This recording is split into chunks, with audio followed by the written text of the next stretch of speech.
Yo, what up, people? How you guys doing? Hope you're having a blessed day. You already know what this is. True L.E.S. Talk. Lower East Side Lillian Wall Projects. Avenue D. You heard? Today is Share Your Day, Share Your Link Friday. I'm so exhausted. I'm sorry, man. Uh, Let me see if this is the banner I want to put up. Yeah, that one will do. To drop your link, type LES in the chat box. Okay. Hey, who's in here, man? Hey, Bobby, you in here? I seen Quick Vic here, but that was a while back. Who's in here? Let me hold on.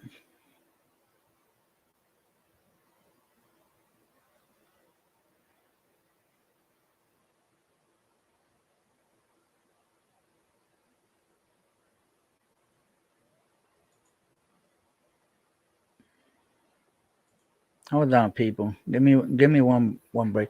Oh, you in here, Bobby? Why you saying 109?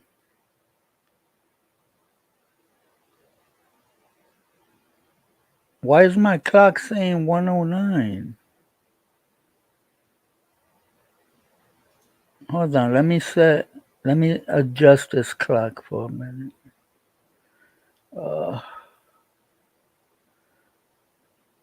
No.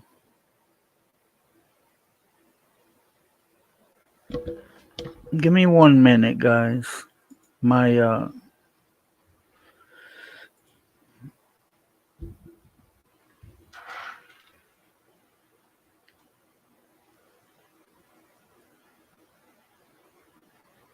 give me 1 minute, guys.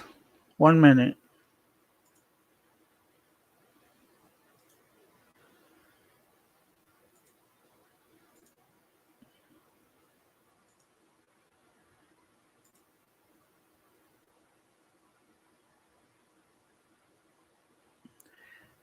Um,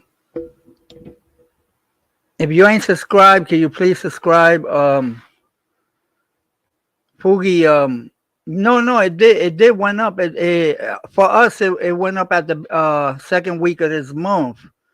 But the thing is, my computer is my computer. It has nothing to do with you guys. It's my computer that, for some reason, it went back an hour instead of. And this just happened. It wasn't like that. Hold on. Uh, Hold on. I'll get this real fast. Set automatically. All right. Let me see if this will fix it right here. Nope, it didn't. Usually I do it manually, but the thing set time manually. All right, I got it right here. And that's it. It's two. Now I got it. The thing is that hey guys, you guys could drop your link, man. Angel, how you doing, Angel? How you doing, Tommy? Um, the thing is, bro,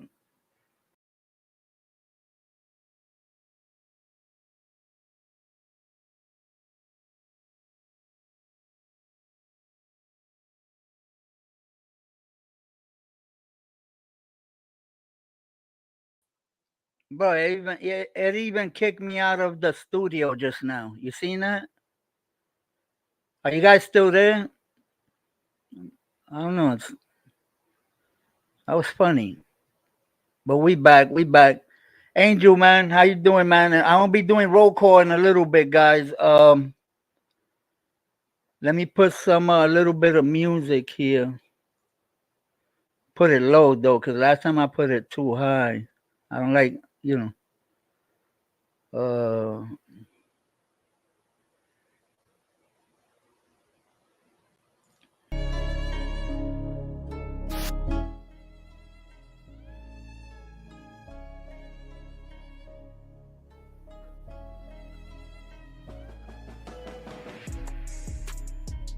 Oh man.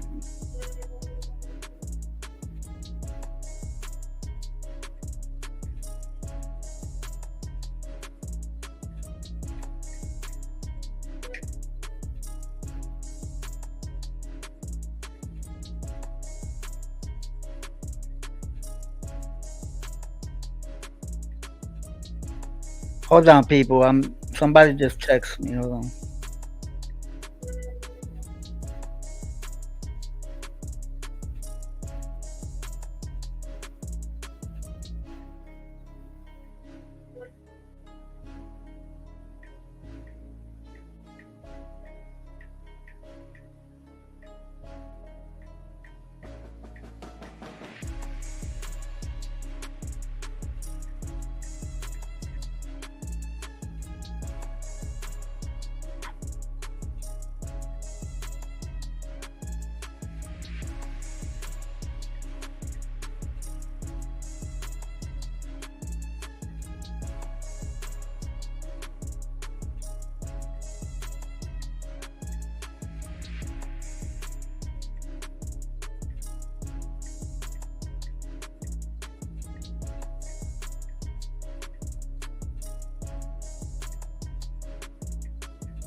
Hey, I want to salute everybody that's here, man.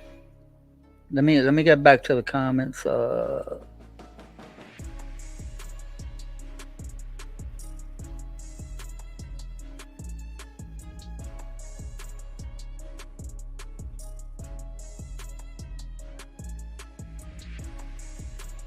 Who's here, man?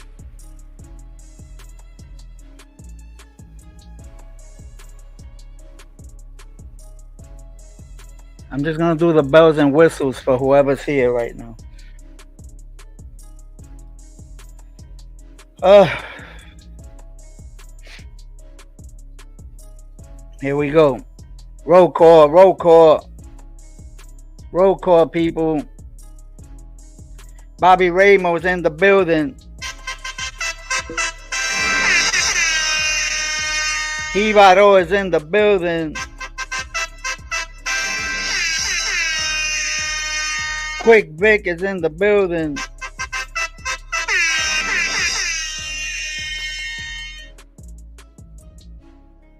Fugi's in the building.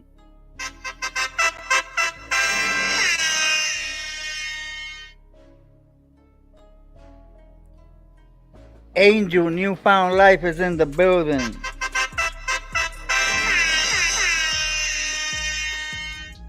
Tommy D is in the building.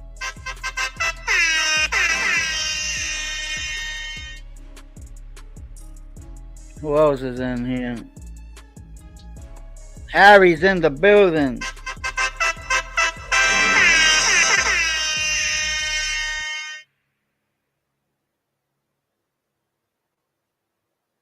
Oh, Chuck is in the building. Chucky, what's up, Chucky?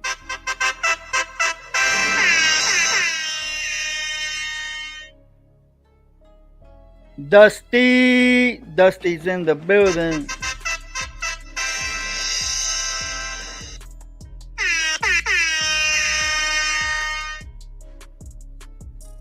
Oh, you in the job site, Quick Vic? All right, man. Yo, Dusty, what's good? I send you that Facebook page. I forwarded it to you. Tam is in the building. Tam, one of my membership subscribers. Tam rocks. She rocks just like her rock coloring. She rocks.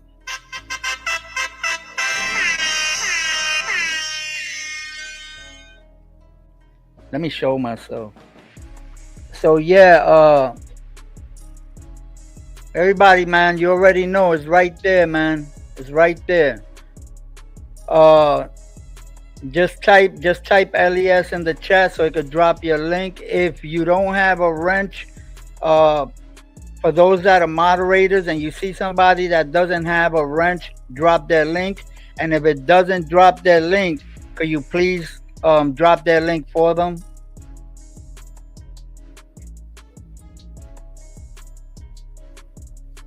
I guess this guy that was supposed to bring me the GoPro today, he's tied up, so he said could we meet tomorrow?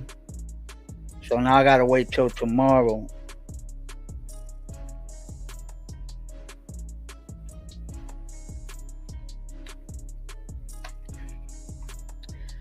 Drop your link, yo.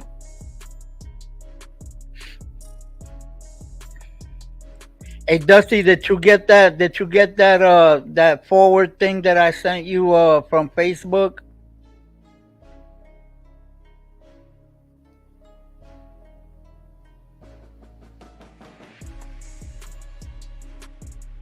Mob Life in the building. Tommy D.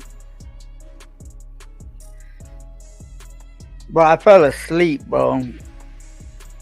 I ate me a slice of pizza for lunch.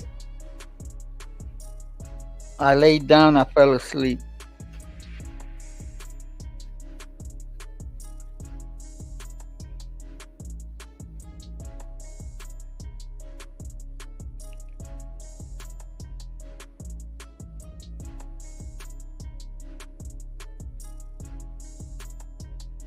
I'm over here reading the thing. All right, yeah, so you could see more or less, the little frituras that they have, That's not too far from you. That's right off Osceola Parkway. That's like where the McDonald's is at on Osceola Parkway. You make that right at the light. You make that left on Ridge. You go in, go around, and it's right there.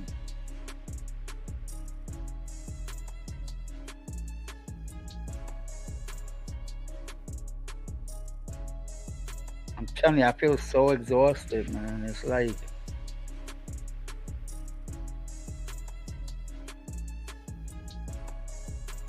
gotta drink some vitamins or something. Feeling really exhausted.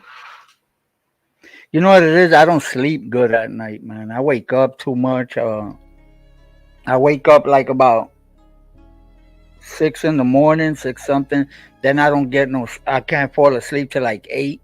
Sleep another hour, get up, like that, man.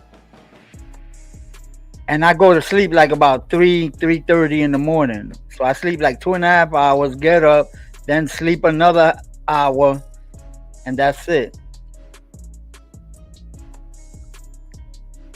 Yo, just chilling. What up? Just chilling. I see you, my boy. Chill Will in the building.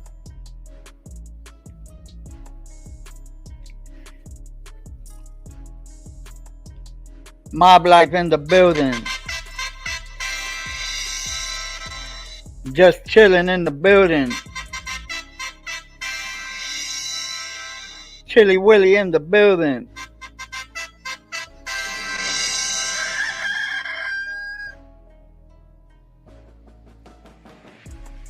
Yeah, man. Share your links, guys. And remember one thing: when you share your link, you have to go look at a person's video, man. Let it stick, man. Because just by subscribing to a person, that you really ain't doing nothing.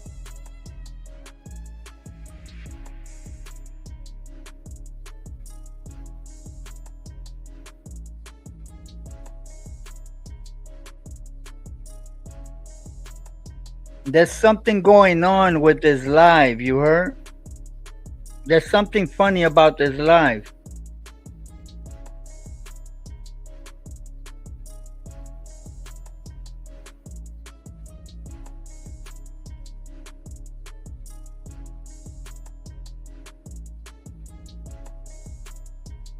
What time is it?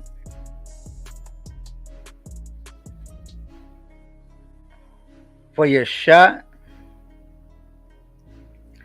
There's something funny about this live. This live is not giving me a countdown.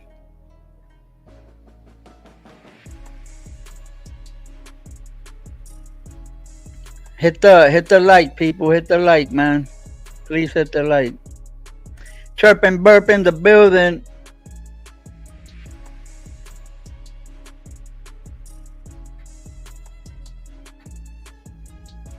Chirp and burp is in the building.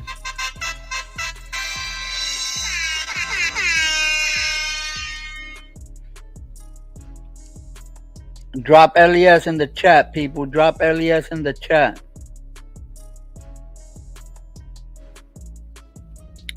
You see over here, when I go to my second screen, it's telling me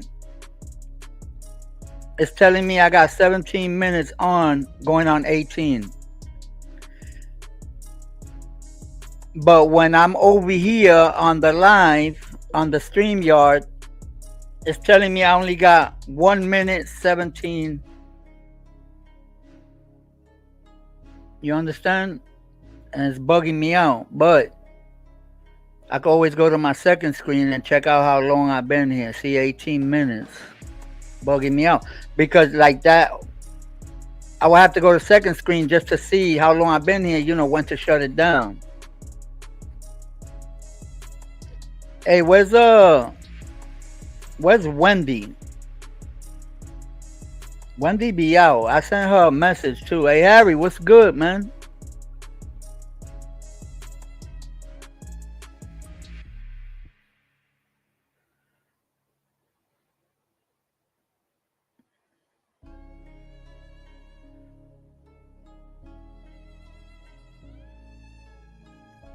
Major Key in the building. How you doing? How you doing? Major Key is in the building.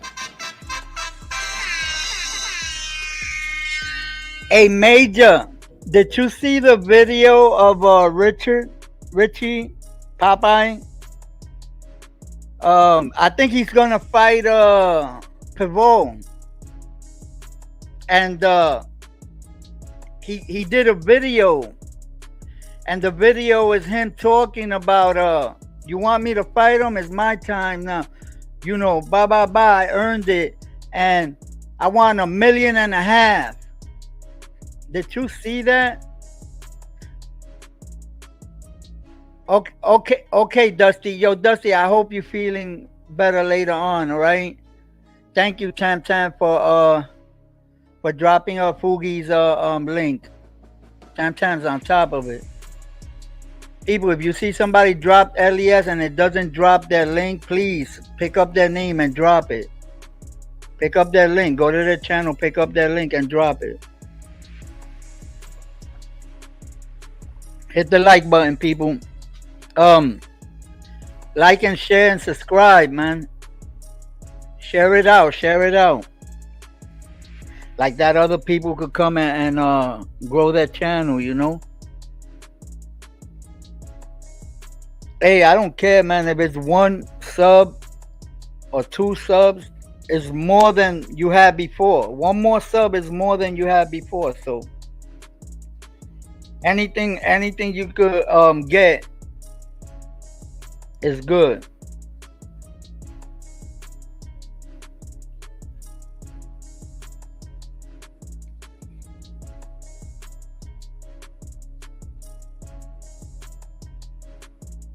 Let me look at yeah, I'm looking at everybody's okay.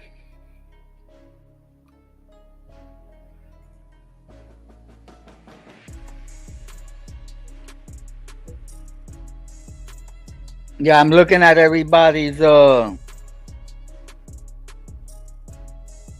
chat and stuff. Hey Tommy, that's the best Gotti film ever.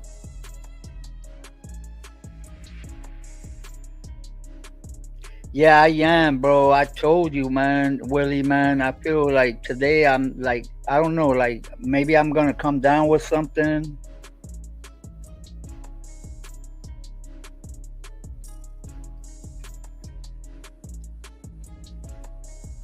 because I'm not feeling like motivated, like I'm usually motivated. Then I had this guy.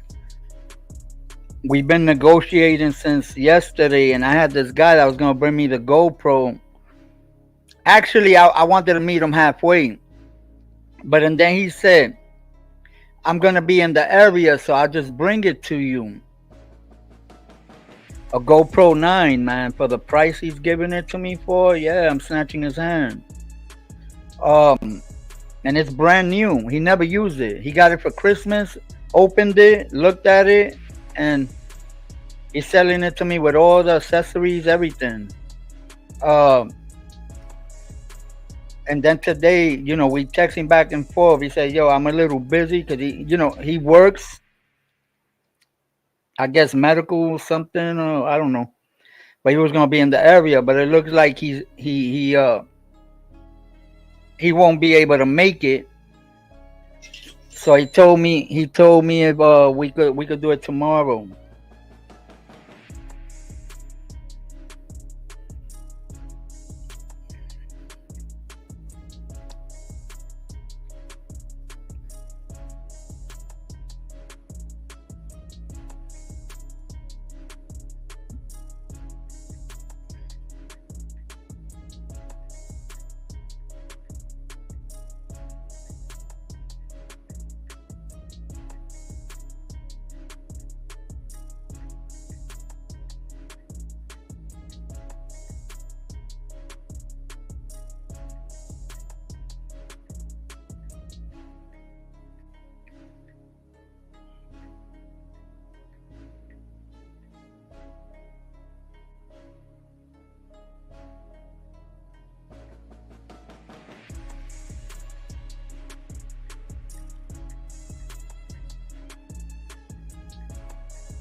This was another one. A guy is texting me about another one. Hey, what's up? Fate was good. Oh shit, Fate. Fate was good, man. Haven't seen you in a minute. Fate, my boy Fate Zero Cool in the building. Hey, yo, Streets, what's goody, bro?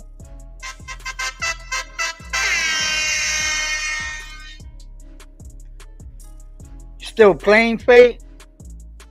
I haven't played a game, man. I was playing the Division 2, and I haven't played like in 3 weeks, man.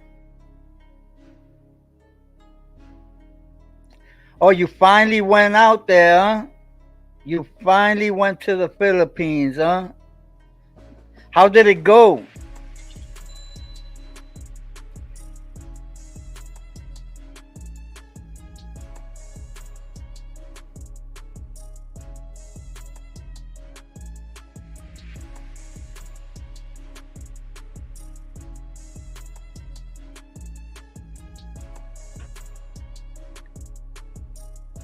Nah, I ain't messing with that. I played that a while back. I'm not messing with Path of Exiles.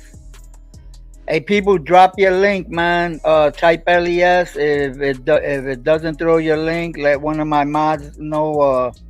They will they will drop your link for you. Please hit the like button. Miami, what's up, Miami? I see you, man. Moon over Miami.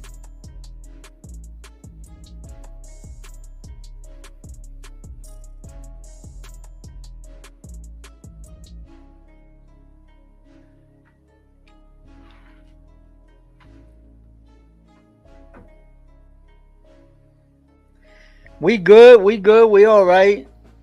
We good. Fate. We going on a cruise. We going on a cruise in a couple of months, and actually we're gonna do two cruises this year. One now on summer vacation, and the other one's gonna be for the Thanksgiving week. That whole Thanksgiving week, we out. And if we don't do it that Thanksgiving week, which we are, but because it's cheaper, but if we don't do it that Thanksgiving week, we're gonna do the Christmas into New Year's. Lotus Flower in the building. So who came in? Lotus Flower and Miami. Hold on. I'm telling you guys, man, I'm sorry, but I'm feeling so exhausted today, man. Lotus Flowers in the building.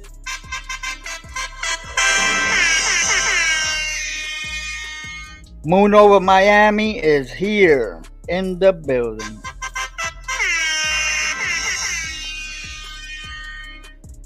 Oh, get out, DBN. Yo, DBN, what's good, man? Hold on, let me give you the with the gallito at the end. DBN is in the building. My little brother DBN BX in the building.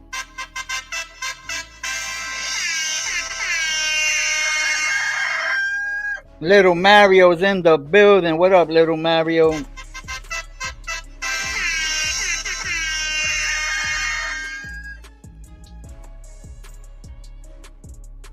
So yeah, man.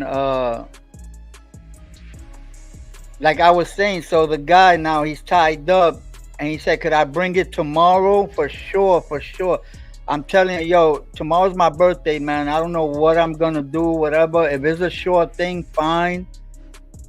But bro, man, you can't let me, wait and leave me waiting the way I've been waiting all day today. I've been waiting. That's why I threw. He was supposed to be here at 1, so I put it for 2 o'clock. I put this for 2 o'clock. So like that, it'll give me time to negotiate with him, then come back and do my live. Because I really wanted to do this at 1 o'clock. I really wanted to do this started at 1 o'clock. But since he said 1 o'clock he was gonna come see me, so I postponed the live, put it to 2:15 just in case.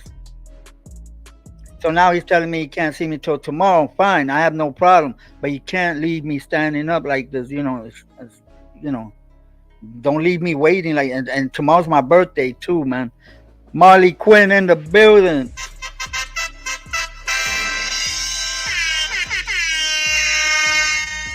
I see you, MQ. And hit the like, people. Share, please, share. Share. Lots of share. I can't tell Quick Vic to share because Quick Vic probably don't know how to share from his phone because he's not in his house. Like that, we gotta have everybody here, Hey, is that music in the background too loud? Let me see. Hold on.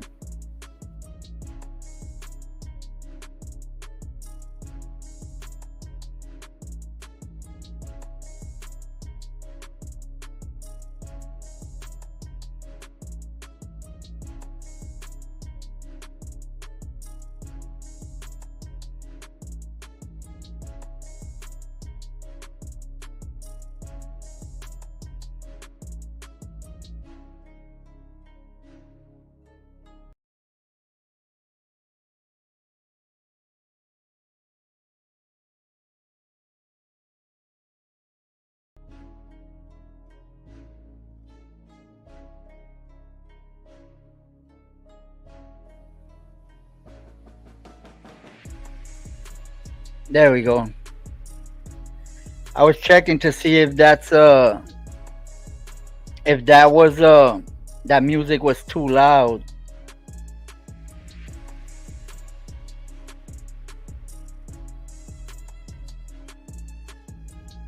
Where's Tommy at?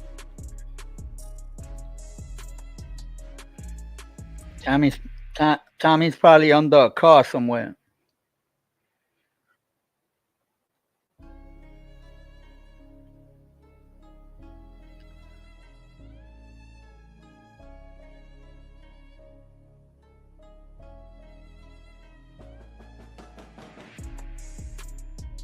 There we go.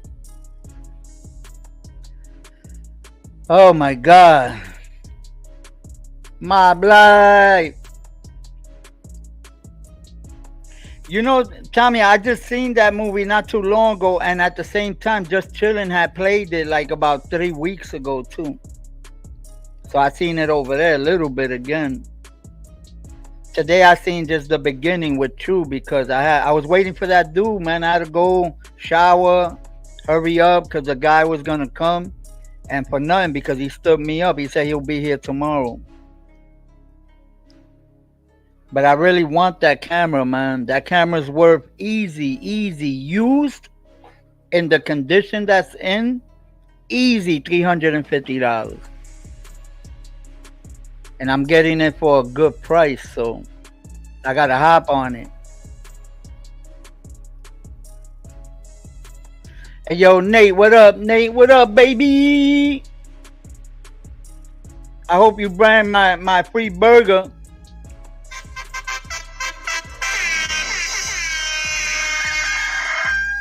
Nate the Great in the building.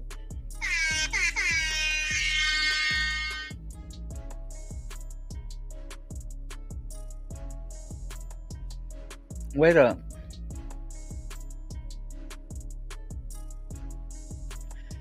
Nah.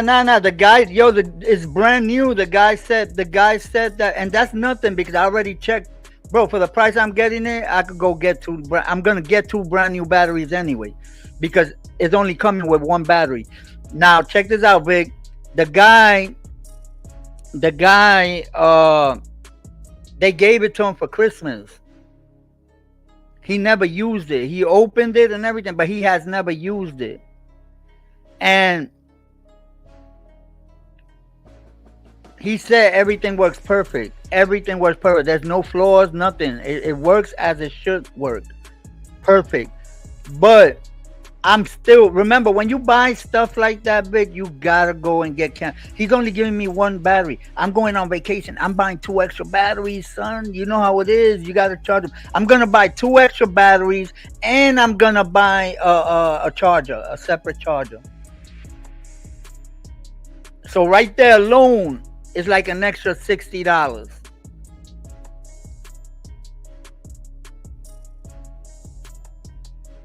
And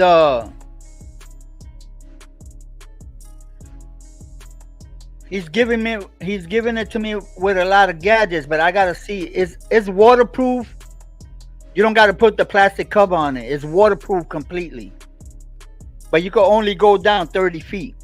I'm only planning to go down maybe 10 feet max, right? Underwater, right? When I do my scuba diving and my snorkeling. And if I got tanks on, I'll probably go down 20, 30 feet. So I'm good. But I still, I still want to buy the little plastic cover if it's not in the bundle that he's giving me. I'm going to get the little plastic cover you put on it, the little see-through color cover. But I know, Vic. I've been doing, I deal with electronics a lot, bro. A lot. And it's like, when you buy stuff like that, it's like when you buy a car. The first thing you got to do is give it a tune-up and change the brakes. Look at the tires, change the tires if you have to, too. It's the same way. With electronics, it's the same way. There's a battery. Even if the battery is good, go buy an extra one, because you don't know how long that guy's had it and how long he's used that battery. And he could tell you it's brand new, but it's not. But I could tell by looking at the camera. You understand? The way a person takes care of the camera. I could have a camera. Listen, I take care of my stuff. I could have a camera I could have a little GoPro for, I'll give you an example. My GoPros, I took care of them. They didn't have one scratch. I had 3 GoPros on my fishing boat. I had 3 GoPros. Everywhere you would go around my boat, you was being recorded. In case of fish, you catch a fish and you got to run them around the boat. You understand? So I had captions everywhere. When I sold my cameras, I still, and another thing is, I never throw the boxes away. I keep the boxes in the attic.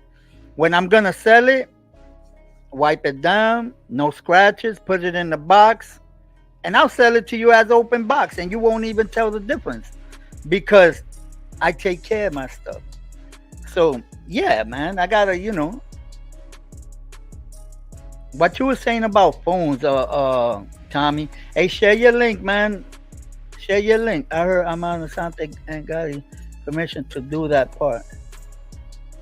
I don't know about that. I really don't know. I'll tell you one thing. It's the best Gotti ever.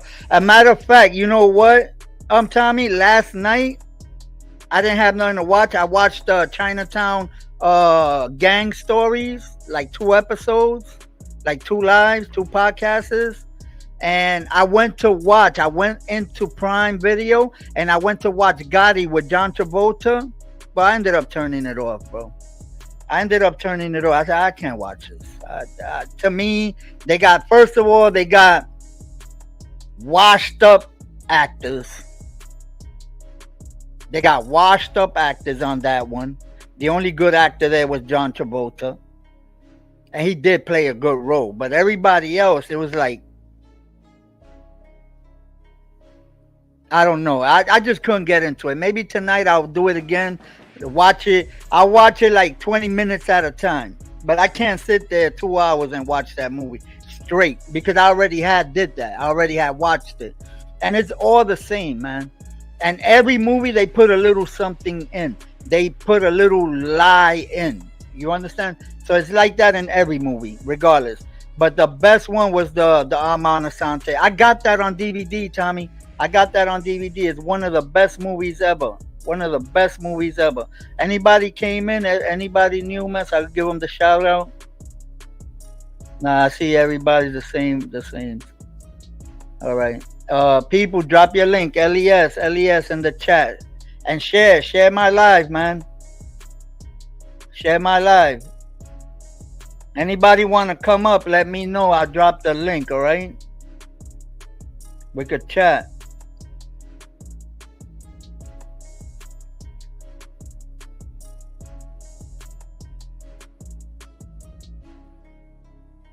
Yeah, man. It was like, thank you, Marley. It was like, I don't know. It's like, all right, the one Tommy just played. Come on, look at those actors, man. Anthony Quinn alone, man.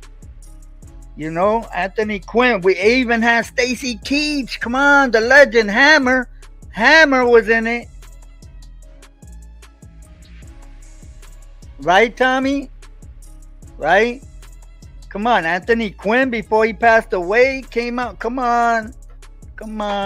You know, it's like, can't beat that, man.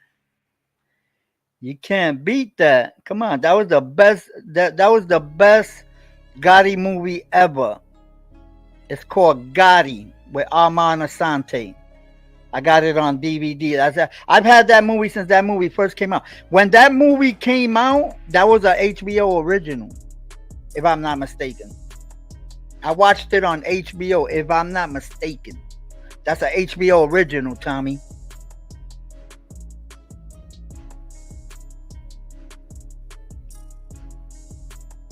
Well, that's what I'm talking about. That's it right there, Tommy.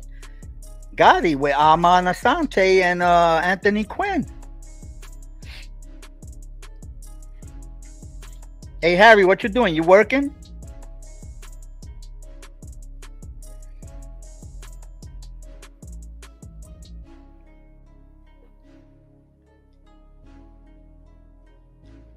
Lotus is leaving. You leaving, Lotus? Drop your link before you leave.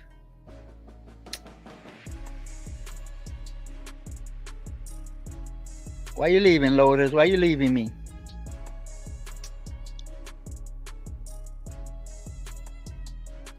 Everybody drop your link, man. Drop your link Friday, man.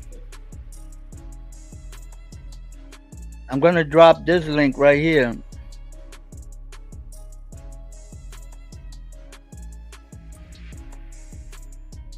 Okay, I got to, Harry. Hey,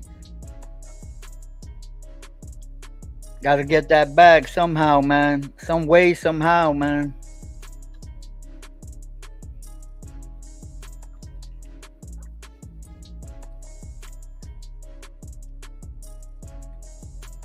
Hey Mario, where you at? You in your house or you driving?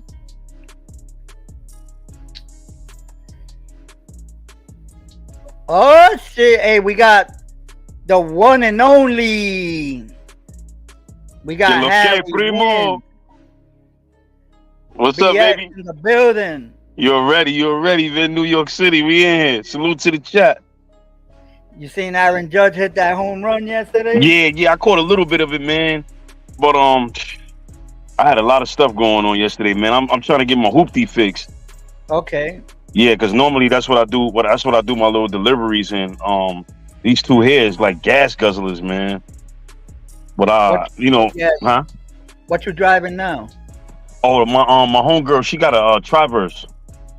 Oh, that's yo. Forget it. That's 6 cylinder, right? Or that's a eight. Yeah, Six. sick. Yeah. Mine's is a six. Mine's is a six. I got a 2004 Mercury Mountaineer. Okay. Let me tell you something. That's a guzzler. Yeah. It guzzles. But it's all Yeah. right. I've had it for so long. I don't want to get rid of it because it runs so good, man. It's been so good to me. You understand? I've had it since like 2007, something like Especially if that. it's paid for. Oh, it's been, bro. It's paid for the same day I took it out the lot. Copy. Hell yeah. That's how Yeah, I I got. do. Yo, wins. That's how I do, dude. I don't owe. I don't owe no bills, man. Yeah, I know, man. I took on something, man. I should have thought about it, but my intentions was good. I had a good partner, but you know how things didn't really work out. But it's okay, man. But You know what? At the end, it all works out. yeah, Usually, man. I'm gonna make it work.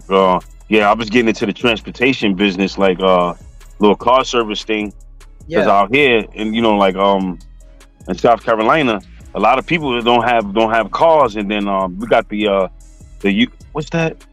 The golf tournament is about to start, and Oh that's a yeah, good the time. PGA, Yeah, the Masters. the Masters. The Yeah, Masters. That's a ain't that no, but that's Georgia. That's yeah. I'm Georgia. right next to That's Georgia. I'm like Augusta. 20. That's Augusta. Yeah, Augusta. Augusta, Yeah, I'm Georgia. 20 minutes away from Augusta, man. What? You still? Oh Yeah, snap! man. So that's initially what I got it for. Then I had little business cards printed out. But like I said, I didn't give up on the dream, but I had somebody that was supposed to do it with me, Right. but we didn't work out. So you know how the game go after that, man. She went on, You but gotta it's do it okay. It's fine. What's up, Ray? You all right, buddy? Hey, Yes, how sir. you Good to see doing, you. Leggy's in the building, y'all. Salute, Leggy. Salute, leggy. Salute to the Yeah, chat, man. Nothing but love, man. I had to pull yo, up when you said, "Yo, pull up." I gotta pull up for true. You heard? You the yeah, OG, B. you never been up here. No, that's the first time. What's up, buddy? Hey, what's up? How you feeling? Good, you? I'm all right. You done for today? No, I'm waiting for an order now, man. Oh, well, Just gotta sit and wait. That's Uh, all I gotta do. Let's go, all right. Tommy. You know the drill. Hell yeah, man. What's up, y'all? What up, Tommy D in the building, yo. Tommy. Salute, Harry. King. Yo, Harry, I work on those Traverses all the time. The 3.6 liter engines, they're Mhm. extremely difficult to Okay. work on because they're tight in the engine compartment and they're just, they're very difficult. So, Oh, okay. yeah, I know. Pain in the butt, bro. They always No, overcharge. I got a hoopty. I got a 2002 Toyota Avalon, man. That joint run good, but I my thought it was motor a mounts went out, Traverse. man. So Oh, that's not too bad. Motor mounts. no. are pretty easy, Yeah, though. I had to do. He fixed on it last night, but I got the wrong part from AutoZone, but I got the right part Oh, now, so yeah. he gonna fix it tonight. Yeah, yo, I do numbers with that car, man. Yo, Yeah. I fill the tank up, man. No exaggeration, Tommy. I could ride for at least 3.5 days, man. Doing a little Instacart, what I do. Toyotas are good with gas. Yeah, man. No, I love that car, man. I made a lot of money in that car. Yeah, I bet. Word, man. How's your day going? I'm good. I got a couple minutes. I just wanted to come up and say what's up. Yeah, that's what I was True trying and to all, pull up for you a know little what I'm while. saying? Yeah. Yeah. Once True give me the invitation, I got to slide through. You heard? Yeah. Yo, True, Word. that movie I was talking about, there was another movie about Gotti. It was about the prosecutor that prosecuted him. You know what I'm talking about, right? It was a TV movie. It was about Diane Giacalone. She was a girl that was from his neighborhood, and she was like on the other side of everything. Like everybody loved Gotti, and everybody hated her for prosecuting him. But she was a DA, and she was prosecuting him, and she was in the same neighborhood, and that's what that movie was about. It was pretty cool. Yeah, that's what kind of messed Gotti up, man. They wanted him so bad because the public loved him, man. Yeah, man, they let Sammy go, man. Sammy was 1,000 times worse than Gotti. Yeah, he was a stone cold killer, man. Worse. Yeah, that dude killed people like crazy. Sammy wasn't the boss, though. They let that dude go, man. Oh, they just so stupid. They used Gotti as a scapegoat, man. Yeah, definitely. Definitely. The rest of the families. They just wanted him so bad. Like, you know why? He mocked him, Tommy. He used to mock he beat him all the, he mocked him and he beat him. Yeah, the neighborhood loved him. Yeah. The public loved him. And he used to throw firework parties after he beat trials. Yeah. What was that magazine that he was on again? You know who he copied off of, magazine. True? New York Times. You know who else did that? Right. True, Anthony Sparrow used to throw the extravagant firework parties. Gotti copied him, trying to act like, I heard Anthony Sparrow from the Bonanno family was the one. He used to spend hundreds of thousands of dollars on these shows. He bought food for everybody, the whole neighborhood. And then Gotti started to do that too, but he didn't spend as much as Sparrow did. The Albanians used to do that in my Yeah. Albanians. Right now, I'm gonna tell you something. The Albanians are ruling New York. Oh yeah, I heard they took over all the Gambino's operations. Everything. Like all the old Gambino gambling halls, drug operations, like everything they did. Listen to what I'm telling you. Yeah. Somebody could tell you different if they want. Well, I'm sure. When I left. They're fierce. The Albanians were taking over everything. The five families there don't got nothing. Yeah, the five families are like completely gone almost. And if they are left, they're doing like high level like white collar crime, and some of them still drug traffic though. There have been indictments with drug trafficking though. I've seen them. Especially with the Philly mob. The Philly mob 2 years ago, there was a big drug indictment down there when they were all implicated with wholesaling fentanyl. You know what I mean? They get a plug through the cartel and then they wholesale it to people on the street. That's what they were doing. They're just middlemen. That's all they do. You remember, Tommy? You remember when Gotti got caught that his table on Rayos wasn't there? Who went to take it over? Wait, what? What'd you say? Remember Rayos?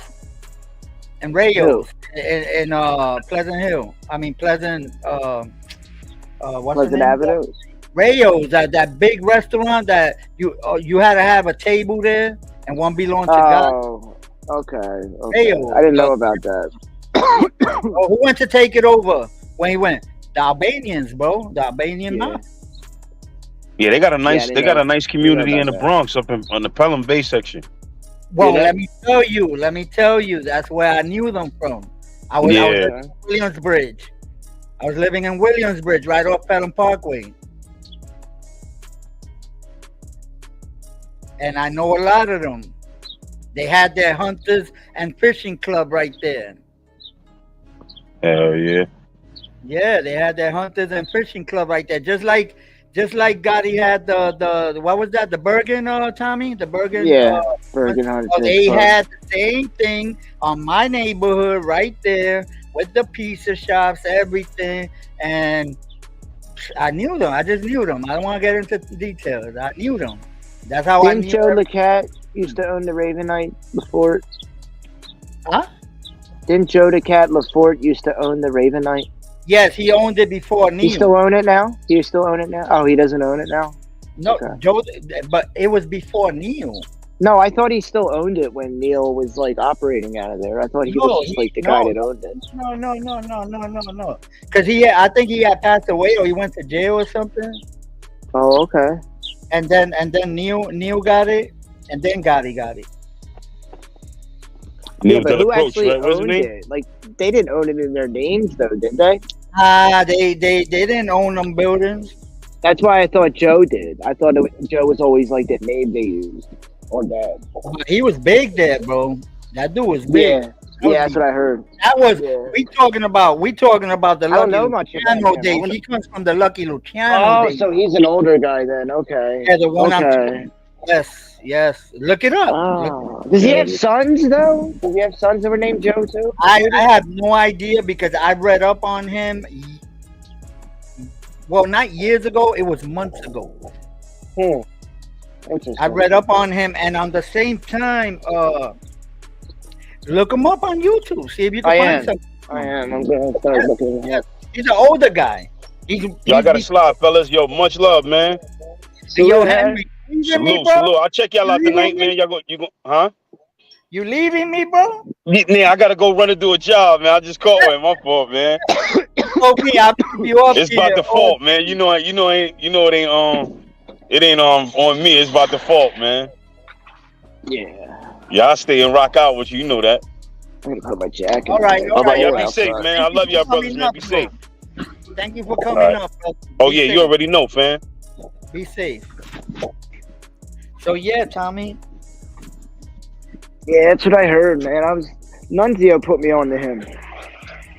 Tell me about him. I didn't know. Yeah, man. Yeah, you can look him up. I forgot where was it that I was reading on him. I seen a whole thing on him. I don't remember where it was though. Yeah, I gotta check it out, man. Man, this day's dragging, bro. Ugh. I got like 3 more hours left. And it's like going slow, you know? Shout out to the chat, though, you know? Look, the guy just texted me, Tommy, for the GoPro. Oh, yeah? Yeah, he just texted me, yo, I'm sorry, because, you know, I got it with me. He said, I got it with me, but I can't catch a break on the, because I guess his job has to do with driving. I don't know what it is. It could be taking medical supplies here or there. I don't know what it is, but it's driving. And he's in Orlando, and he thought he was going to be close to me today. So he said, I'm going to take it with me to work. I'm going to drop it off. That's great, man. Can he just mail it? Yo, the dude lives like an hour and a half from me. Oh, okay. That's not far. When he said, yo, I'm going to be in your area, I'll drop it off. I was like, yeah, oh, hell yeah. I'm saving myself like a good $30 in gas. But now he can't come or something? Yeah, he can't come because he's too busy, but he said he promised me tomorrow he will bring.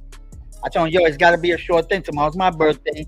I don't know if my wife is going to take me. She wanted to take me. See, I don't ask a lot for my birthday. I say, you know, I would like, you know, if anything, just take me out to eat like the potato balls and have a like fruit punch or something, you know. So she's like, you want to go? I'll take you.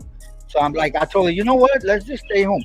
But you never know when she's pressing the issue. You understand? So I told him, listen, you got to come. If you're going to say you're going to come, you got to come. You can't let me waiting. Tomorrow's my birthday. You understand? He said, no, for sure, I'll bring it. That's what's up. Tommy, for the price, that camera's still going. Use. Yo, it's funny. Remember I told you my computer was slow before, right? And what I happened? hadn't used it. I hadn't used it in a while, and there was all these updates that were like backed up on it, right? So when I first started it, I couldn't even use it because it was like automatically doing all these like different updates. I didn't even choose it. And now it's like, dude, it's so much faster now. Dude, you gotta do when it's you like a start new computer now. Leave and leave it alone. Hey, Nat, how you doing, Natalie? Yeah, I did it like all night, but yo, now it's so much faster now, bro. Yeah, just yeah, man. Way better. Yes, that's what you gotta do, man. Just I must have been using like an old one when it was slow before. Hey, Tommy, let me tell you something. Those computers, man, they're not expensive, man. Those little laptops. Cheap. And I went to Walmart and I was this close. I was this close to buying. I have is only $500, I think, in the store. No, yo, they got these Chromebooks now, nice ones. I'm talking about with i3, good processors, like 500, sometimes even a terabyte of memory of storage with like 4 gigabytes of memory. Bro, $200 in Walmart. Yeah, and they're nice. They're good laptops too. Yeah. I mean, So it works for what I need it for. As far as like that's what I'm YouTube saying. Man. and If internet. if it's just to hang out over here and say what's up, and you don't need nothing fancy, man. Just get yourself Nah, something. regular laptop. That's all I have. I have an HP, dude. I have an HP. Yo, It's listen, like one of the Tom, cheapest ones there is, and it works fine. the only reason that I have all this is because I'm a gamer, man. Yeah, man, you got nice stuff, man. Gamer My first, boss man. has the same stuff you do. His computers are amazing. Like he does all that fine tooth rebuilding of like he can rebuild iPhones. My boss, like, he does that stuff too. He rebuilds phones, laptops, all kinds of stuff, bro. My son's iPhone. He got an 11. He's had it already for like a year. My wife got a 12. She's had it for like about almost a year.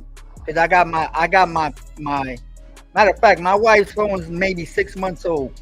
He's the one that let me use that tool to rebuild my son's. My son, he got water inside his phone, so I opened it up and dried everything off. Hey, I know which one you're talking about. Yeah, he gave me the put it on press, so top? I could put Which one? and the new You put glue it on too. Yeah, It's like a I it's put like new a glue it's on like it a hot too. plate. It's like a hot Yeah. plate. yeah. Yeah. All right. Resealed it. Reseals it. All right. So these phones came with broken screens, right? They came with broken screens. The ones of my wife's and my son's. The phones you have, are they waterproof phones or are they just water resistant? What's the difference? Really, I never have issues because I try not to whip my phone out when it's raining or anything. Yeah. But these phones, none of them are really water resistant, bro. How do you that's clean bullshit. how do you clean your phone? What up, Kenny? Kenny's in the building, people. What up, Kenny? How you doing, Kenny? No, bro. Listen. What do you When I use to first clean get it? my phone, listen. When I first get my phone's already clean. Yeah, but doesn't it ever get dirty? Listen, I put a screen protector on it, and I put it in the case. Right? Look. Yeah. Yeah. Right? Yeah, I put but it in yeah. my case. But you Look. never clean it ever? Like the I screen, you never clean wipe it. the screen off? Oh, the only thing I do once in a while is I take the little cloth they give you when you buy a pair of glasses so you can clean the Yeah. lens. That's all I Yeah. do and go like this. Or Nah, this. man, I clean my phone. I use alcohol wipes and I clean it Oh, because no, it's dirty. no, I feel like no. dust gets on it and all. Listen, Tommy. Look, Why the look. flip phone, True? It collects dust, bro. It Look. collects it. What's that? Yeah, that's what I'm asking you. What is that? This is the What do the you thing- use to clean it? this and this and this. That's You it. can't This use is a water. a Water's fiber. the worst thing, right? Bro, you don't put alcohol on them. What about water? This right here, I'm gonna tell you what it is. And I get those. I just gave 3 of them out. Sometimes I use a get damn those, towel. I get those for free in my eye doctor. Because the eye doctor place, you know that you do your exam and then you go to the front. You buy your glasses. True. What about fingerprints? Well, that's what it does. That's all for that. It takes doesn't them get the out. oil off. Listen, bro, that's the thing that you use on your glasses, the spray. You need something damp, don't you? Oh, you spray that stuff on there too. Then. You Okay. spray the stuff on it, Tommy. And where'd you Come buy that stuff at? Where'd you buy it? on. Any place they sell glasses in. Well, what can I use in place of that? That's like household. So I don't have to go out and buy it. I use water. A little Yeah, bit that's of what I water. thought. Damp water, but not a lot. Yeah, a little bit of damp These- water. You just said these phones aren't water resistant. Like they say they're waterproof though. Come on, Tommy, you ain't gonna put a whole bunch of water on your phone. All right, check You this out. I saw a video where a dude dropped my phone, the flip phone, in a pool of water for like a minute or two, and then it got out and it worked fine. Right. So that means you're gonna I will try never that. do that though. I'll never do Okay. that though. Okay. I'm just Okay. I got these. Look at what I got. Look at this. What what up, Caddy? Salute, my brother. I got here. Look at what I Hope you've got been here. doing all right. Look at this. Look at this. You see this? Oh yeah. You said you use that when you go to like the water parks. Remember, I told you I had that too I use this for the water when parks. when I go on the boats. And when you go fishing and stuff. Yeah. When I go fishing, I open it. And this is waterproof. I can go underwater and take pictures with it. Yeah, my But you phone know be what? like collecting But you know dust what? because it's a flip phone. You know. I don't trust it. I don't trust it. I would never put my phone underwater, not even with this. And you have like a hard glass screen. My screen is thin and soft because it bends. You know that now they doing the how you call it Soft, you thin see glass, the ultra monitors, thin glass. the computer monitors. Yeah, Yeah, where you go like this, you bend them. yeah. You can bend this too. You can bend this whole thing in half. Like there's a little tiny crease on certain angles. You can see it. That's the only thing I don't like. But I like how small it is. Put it in my pocket real easy. And the front screen's functional too, so you can use the front screen, so you don't even have to open the phone. But it's small. Where am I going? I like that phone you got. I've seen them. I know which one you're talking about. It's pretty durable. I watch Jerry Rig Everything. That guy on YouTube. He takes apart phones and all kinds of different things. It's called Jerry Rig Everything. It's pretty cool. It's pretty popular.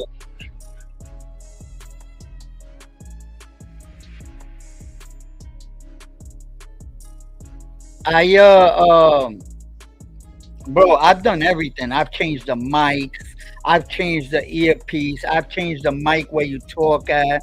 I've changed the batteries on them. I have changed hundreds of screens. You use I did my wife. You know how much a blow dryer, heat, right? A heat gun and a razor knife. I got a regular heat gun, like and the one razor you use. knife. Yeah. Yeah, I got a regular heat gun. You just can't basically got to cut these phones open, bro. No, you gotta have tools, bro. I got special tools. And another use a razor knife. You don't use a razor knife? Yes, you need special screwdrivers, and I'm not talking about the little Phillips small screwdrivers. Yeah. No, I'm not talking about little Phillips screwdrivers or little No, they're micro. They're micro. I'm talking about wide screwdrivers. I'm talking about a torque, miniature torque, or type of Yeah, man, they're pretty. I mean, they're very. You gotta be very careful when you're taking them apart. I took my sons apart just to get the water out of there. I don't rebuild them or anything like that, but I needed that tool so I could reseal it. And my boss, I told you, he rebuilds them. He's really good at it. I could rebuild the whole. You could take apart a whole iPhone and put it back together. No problem. Listen, yes, I could do that. I could take You could give me the iPhone in pieces. And that stuff's hard to do, bro. These phones are. I don't think people realize what's inside a cell phone and how complex they are. They're amazing devices. They really are. And you know what, Tommy? One little mistake will mess up your whole motherboard. Yeah. It happened to me. It happened to me. You know what? I put the heat gun on the battery so I could loosen the glue under it on the backside, bro, and I forgot to disconnect the battery from the motherboard. It just fried my motherboard. Oh, dude. What about do you have a laser? They have lasers that take off the paint on the glass for iPhones sometimes. Nah. You know what I'm talking about? I see that on some of these videos. I don't know if you don't need that. You don't need that. I don't have the laser. I don't have the laser. I got the hot plate. And they use the laser to like after you scrape everything, it cleans it off a little bit more. Yo, you know what I mean? So, what up, Legs? I can't hear you. Legs, there's Legs. Yeah, we don't hear him. Are you on? He's there. He's on the. His Bluetooth is messed up. I guarantee it's his Bluetooth. He'll be back. Yeah, it'll be back. Yeah, man. So, yeah, Tommy, but I haven't worked on one since I worked In a on my. while.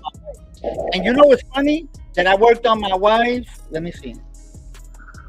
I'm What's wondering up, if Leggy? iPhone is going to get into the folding phones ever. If they ever will. They eventually will, I feel like. Is I something think wrong they're with Leggy? I think they're waiting to see if it takes off, like the fad takes off. And if it does, then they probably will put a prototype Yo, together. yo. I paid for my wife's when I bought my wife's. That phone was still going for like $600, What does she and have? A that was the 14? 12. The Oh, a 12. 12 Pro Max. That was the 12. Yeah, the big one. And I paid. I think it was 200. Broken screen, smashed. Bro, I went on eBay, ordered the screen. By the time How much I was went the and screen? picked it up.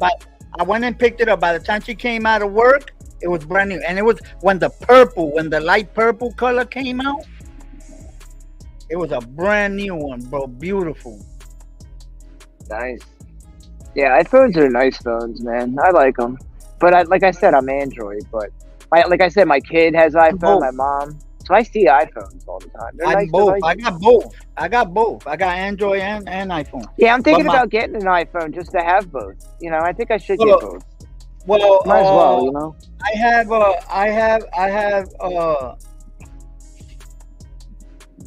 have two. I don't put it to you like that. I got two. Yeah, I might get it. I Hey, might get Leggy. an iPhone. Hey, I can hear you. Hey, brother, Hey, what's yeah. good? About time I can hear you guys. Holy shit. All right, I gotta mute for a About second. time. Let me see. Let me hold on. Let me manage your mic for a minute. Let me put you up. Talk, Leggy. What's up? Right there. I just raised your volume up. Stay right there. Don't touch the mic. Okay. All right. How you doing, brother? I'm doing good. Taking my kids, dropping off basketball practice. Okay. You took the week off? You're not doing the lobster thing? No, we're letting them sit because there ain't nothing going. Last time we went out, well, I didn't even go. The day I went to Gloucester, they went out and they had 85 pounds of lobster and 500 pounds of crab, so them traps can just sit there. Okay. I wanted to ask you something. So you go to Gloucester, and what are the numbers? What do you mean? What's the numbers? Where you All right, going? true. I'm gonna jump down, my brother. I'll talk to you What do you later. mean? Alright. What's the numbers where I'm going? What I'm trying to All say is, where is it that you put in the traps, more or less? You ain't gotta tell me numbers. You ain't gotta give me a part. No, we're our traps are like right on the Canadian line. Some of them, like we go as far as the Canadian line, so about 30 Oh, miles offshore. okay, like 30 miles. Yeah, offshore. Yeah, That's not bad. yeah. If you look, just look up Zone 1, lobster area Zone 1, and that'll show you the area that we are able to fish. I mean, we don't fish that whole Okay. area. You can fish all the way down in front of Gloucester. Right. And you Oh, I don't love you don't that. want the Canadian patrol to get on you either. No. If you cross that line, it's big trouble. Big trouble. Yeah. Hey, thank you, Quick Vic. My birthday's tomorrow though, but we could do something tonight in your channel if you want. But yeah, you from Ireland? No, No? no. You from here? I'm from Maine. Okay. For Look, a I've minute, lived everywhere. Look, I've lived I everywhere, picked up. brother. Yeah, no, because I picked up like an Irish. Everybody says accent. that. Yes. I mean, I live in Down East Maine, like the true Down East Maine, not Down East Dickering, what you've seen in that TV show. I live in the true Down East Maine. Because I I watch Captain Marciano and the crew with Wicked Tuna. I love it. Oh I man, love it. that's a whole different world down there, man. I went down there. He said I drove down there Monday to go get my friend who took his his boat down there, and man, we got down there, and the way they have to moor the boat off, And like to get fuel, it's a whole different world down there. Like you have to call the harbor master. Here, you just sail in. Really? Yeah, down You gotta get. I You gotta mean, in some get. places, I'm sure you have to call but where I live, you just come in. You don't have to worry about that shit. All right, but you go. Hey, how you doing, Nunzio? Thank you for stopping by, brother. My birthday's tomorrow, but like I said, if you guys wanna do a little birthday bash in Quick Fix channel tonight, I'm up for it. Hey, but what happens? Does the let me ask you something? You know, because I'm a captain. I was a 6-pack captain for a little bit. You understand? When I was in New York, does the harbor master go and escort you, or you just do No, not down there. They just have to call in, and it's like a check-in, like a check-in. Yeah, just like in Deadliest Catch when they call, like the harbor master can shut the harbor off, open that. You know, that's pretty much just get call, make sure everything's set. Because right now I'm in Florida. I retired and I moved to Florida. But I used to go fishing like every week, but I stopped, you know, because my health started messing up with me, and my partner that we used to always go fishing, he moved like 2 hours from me. So now I'm limited to maybe twice a year. I go. But when I go for the big fish, like the red snappers. And I've never done that. I've always wanted to go like fish for the fish like that, you know. Oh my god. Have you seen my videos? I've seen some of them, yeah. When I come back from fishing on because what I do is I go on the charter. It's like 60 people charters. Yeah. And I just go in there. They give me breakfast. They give me lunch. They give me tackle. They give me everything for like about $130 for 8 hours. That's not bad. But if I go on the other boat, you get all that plus all the tap beer you could drink. So if you don't catch nothing, at least you come out of there drunk, you know. That's always a good thing. Yeah. So if you look at the videos, I got shorts. When you get a chance, go to the shorts or go to videos. Don't go to lives. Go to shorts or videos. You're gonna see when I come back what the way they hang up the catches and everything. It's mad cool. And I say, you know what? It's cheaper. Every time I bring my boat out, Leggy, it will cost me $300 in gas. Plus, what the gas I got to put on my truck, I had to put on my truck to troll it all the way to the marina. What are you talking for a boat? How big of a boat you got? No, I don't have a boat no more. Oh, you don't have one? Okay, my bad. Well, actually, we got the Pro Line. My brother-in-law got the Pontoon, but I don't use that for fishing. We use that for cruising. Yeah, but we got the Pro Line. But the Pro Line, I gotta change. I gotta fix what I'm gonna do is redo the carburetors. Yep. And then we will have the fishing boat again. You understand? But that's in my sister's. That's almost 3 hours away from me. Yeah. So now I don't have none, but I have my Grady. The one I brought from New York over here was the 22-foot overnight Grady White. That ain't bad. Them cabin. Oh nah, yo, I had a Ferrari, man. I had a water Ferrari, bro. Yeah, man, I like them. Oh, I had the Grady White, man. They actually, I come across one. I tried to convince my wife to let me buy it, but she wouldn't. It was like which one? Grady White. It was like how big was it? Like a 28-foot Grady White. Oh, I know which one is that one. But it had a inboard in it with a Merc Cruiser in it, and it was junk, so I would have had to replace that. I had a Merc Cruiser on mine. When I first got it, it had a 4-cylinder, right? Yep. I took that 4-cylinder out, threw it out, and put a brand new 4-cylinder, right? And then after that, I did adjustments. And I changed that 4-cylinder again to a 6-cylinder. Oh my God, I had a beautiful boat. Hey, how you doing, Jolie? Thanks for coming by, stopping by Thursday. Thank you. I see you guys. Oh, Yoli. Drop your link. So yeah, and I ended up bringing it with me, and then I ended up like 2 years later, I sold it because it's a lot cheaper. Leggy. The only difference is I got a whole notebook of coordinates, the shipwrecks and everything. Those are my numbers. Those are my numbers. I found those spots. You understand? I got some private spots, but I can't go to those spots. You understand? But it's cheaper for me to just go on the 60 person charter boat, right? I mean, party boat, because I only pay $100. Really, it's $115. But when it's the snapper season, the red snapper season, it's $150. Yep. Because you only chase red snappers here once a year. All right. They instinct. They only open the season up for 3 days every July, right? On the East Coast. And then on the West Coast of Florida, they open it for 2 months. Yep. So it depends where do you go. You understand? But I always hit both sides. Yeah. So it's cheaper, so I ended up selling the boat. Yeah, no, I don't blame you there. Really, it is. It's a lot cheaper.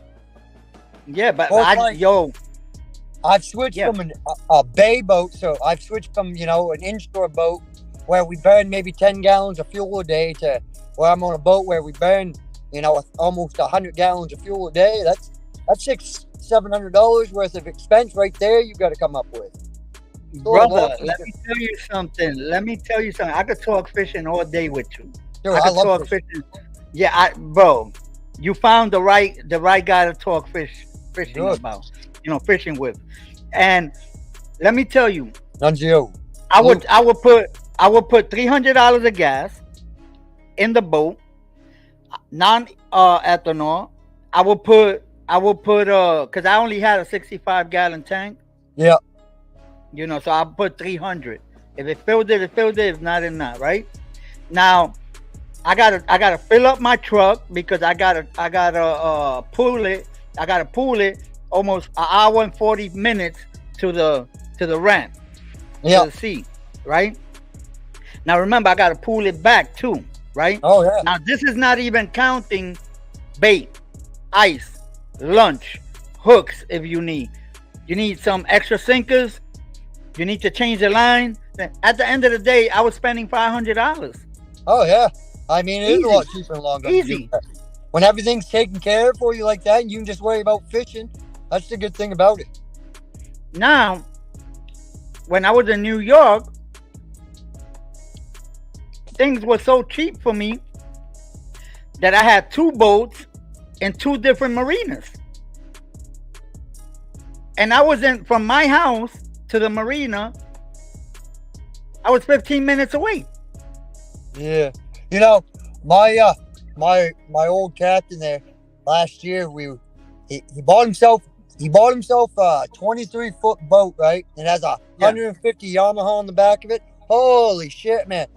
That damn thing would do about 35, 40 miles an hour out across that water, man. That's nuts. And we had in the bow of it, we had 2,263 pounds of periwinkles in the bow of that bitch. Was that a 4-stroke? I mean, she planed off like it was nothing. Was it a 4-stroke? Yeah, a 4-stroke 150 Yamaha. A Yamaha, so that means it was the gray one, the gray cover one. Yeah, I'm familiar with it because on the Pro line we got a 200. Got a 200 Yamaha. That's what this was a Pro Edition 150, man. And I tell you what, it's unreal, man. Them Yamahas, you can't beat them. I've had Mercury and all that, and Yamaha is the way to go. Evinrude? Yeah, have you had the Evinrude? Evinrude and Johnson's are kind of like, I mean, they're the same thing, and they're kind of, the older seahorses are all right. Like, if you get an older one, they're good. But these new ones, man, I don't like them. The Evinrude? A Yamaha is the way to go. I mean, they're a heavier motor. Well, the Yamis are the best to me. The Yamis are good. I don't know if you're familiar with the Hondas. They gray. They're like a lighter gray. Hondas ain't bad. I mean, if I couldn't have a Yamaha, I probably would have a Honda. I probably would go with the Honda too. I mean, if I had my choice out of any motor, I would go with a Yamaha first, and if they didn't have it, I would go with a Honda. And actually, if they didn't have a Honda, I'd go with a Toshiba. No, maybe that's not the right name of it. It starts with a T though. With the which one with a T? Yeah, it starts with a T. It's something like Tahatsu, something like that. Yeah. I know which one. I'm familiar with that engine. You know, that engine. Who took that engine over? I think that's no. Who took that? Wait. They took over. Oh my God! It was a company back in the days, and they took it over. And I had two kickers. You know what a kicker is? Yep. All right, I had two kickers. I had one with 10 horsepower, and the other one was. As a matter of fact, I had three. One was 7, one was 10, and one was 7.5. One was 10, and the other one was 5. Yep. And they were made. When I went to replace certain parts, I had to go through Tohitsu, whatever that they make. They make the parts. At one time, Yamaha and Mercury, you could actually interchange the foot there. You could actually the lower unit. They were interchangeable there at one point. Oh, all right. Not no more. I don't know. That was only like a few year span where you could do it, but. All right. Because that Yamaha my captain had there, that's what he had on the bottom of it was a Mercury foot. The Yamaha, let me tell you right now, they've been good, man. I mean, one of the best engines Yamaha came out was the 2-stroke saltwater series. They had this one called the saltwater. As a matter of fact, the Grady's came with the saltwater series installed from company when you first bought it. I think it was last fall. It might have been the fall before that. We had some guys from Florida that came up duck hunting, and they brought one. They brought one of their boats up from down there, one of them flat bottom boats, but it had one of the long air cooled motors on it. You know what I'm talking about? Which one? It was like a what they use like on swamp people there, the alligator hunting, the long pole. The long pole. The long pole. Yeah, I know which one. They're like air cooled. Yeah. I know which ones. Yeah, dude, that fucking thing. Excuse my language. I apologize. That damn that motor, man, that was nuts. Like he was cruising across the ocean in that thing. It was like, holy crap, man. They very fast. I see them on swamp people. As a matter of fact, I was watching it yesterday. I never seen one like this until that guy come up here. He built the boat himself. He was, matter of fact, he's actually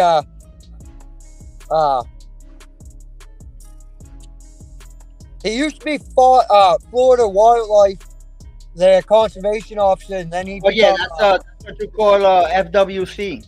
Yeah, and then because I seen he had that jacket on. We were talking, and he's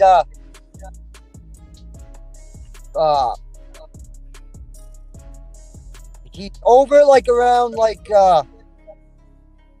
the Keys, and he's a law enforcement officer around the Keys. All right, probably because some people like that, when they use those type of engines, they always have something to do with like the Everglades. Yeah. The Everglades of Florida is more swampy. My buddy, he had he had 2.5 acres of land up here in Maine. And he traded them with some guy down in Florida down there for a piece of land down there. And it's like how did Al explain it to me? It's like it's like all dirt roads, right? And he goes, there's like little compounds all through it. And he goes, but the only way you can get in through is you have to have a combination for this gate to get in through. And he goes, then there's just hundreds of miles of dirt roads. But he traded even. 2.5 acres here for 3 to 4 acres down there. Even trade. Hey, how you doing, Yankee? Salute, man. Let me tell you something. He traded cold for hot. Yeah. Well, as he said, he already owns his house. Hot. Gives him a place in the wintertime to go. That's what you call snowbirds. The snowbirds. The snowbirds. We call them Yeah. snowbirds over here. Well, in the summertime they fly back to the north, and in the winter they come back over here. Yeah. Yeah, we call them snowbirds. How you doing, Yankee man? Salute, man. Thank you for stopping by, brother. Jolie, que hace, mija? So yeah, but bro, I could talk fishing. You seen this one, right? You seen that fish that let me see. Let me pull them up real fast. This one was 27.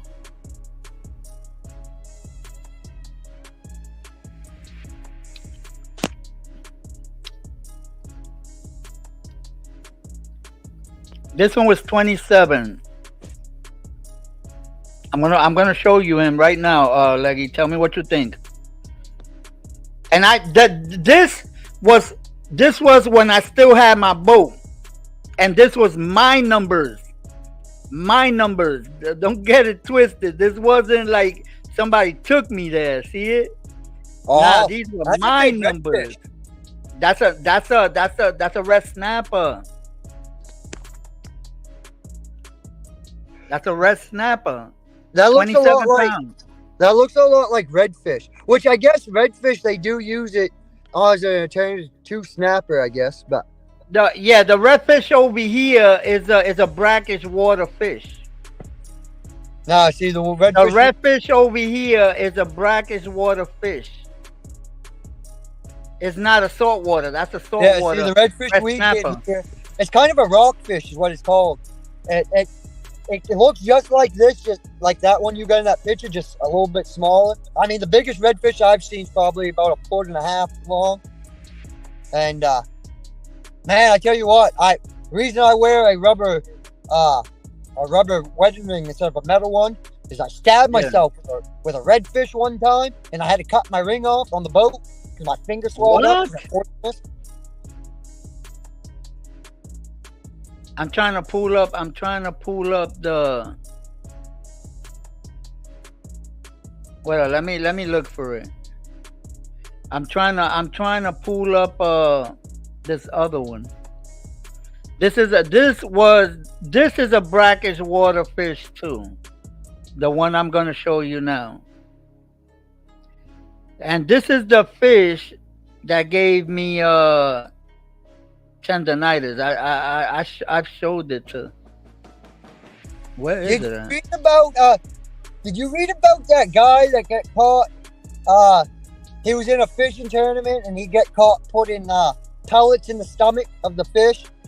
You know something? I've heard of that. I've never seen somebody get caught doing it, but I've heard of it. I've heard people putting marbles and stuff.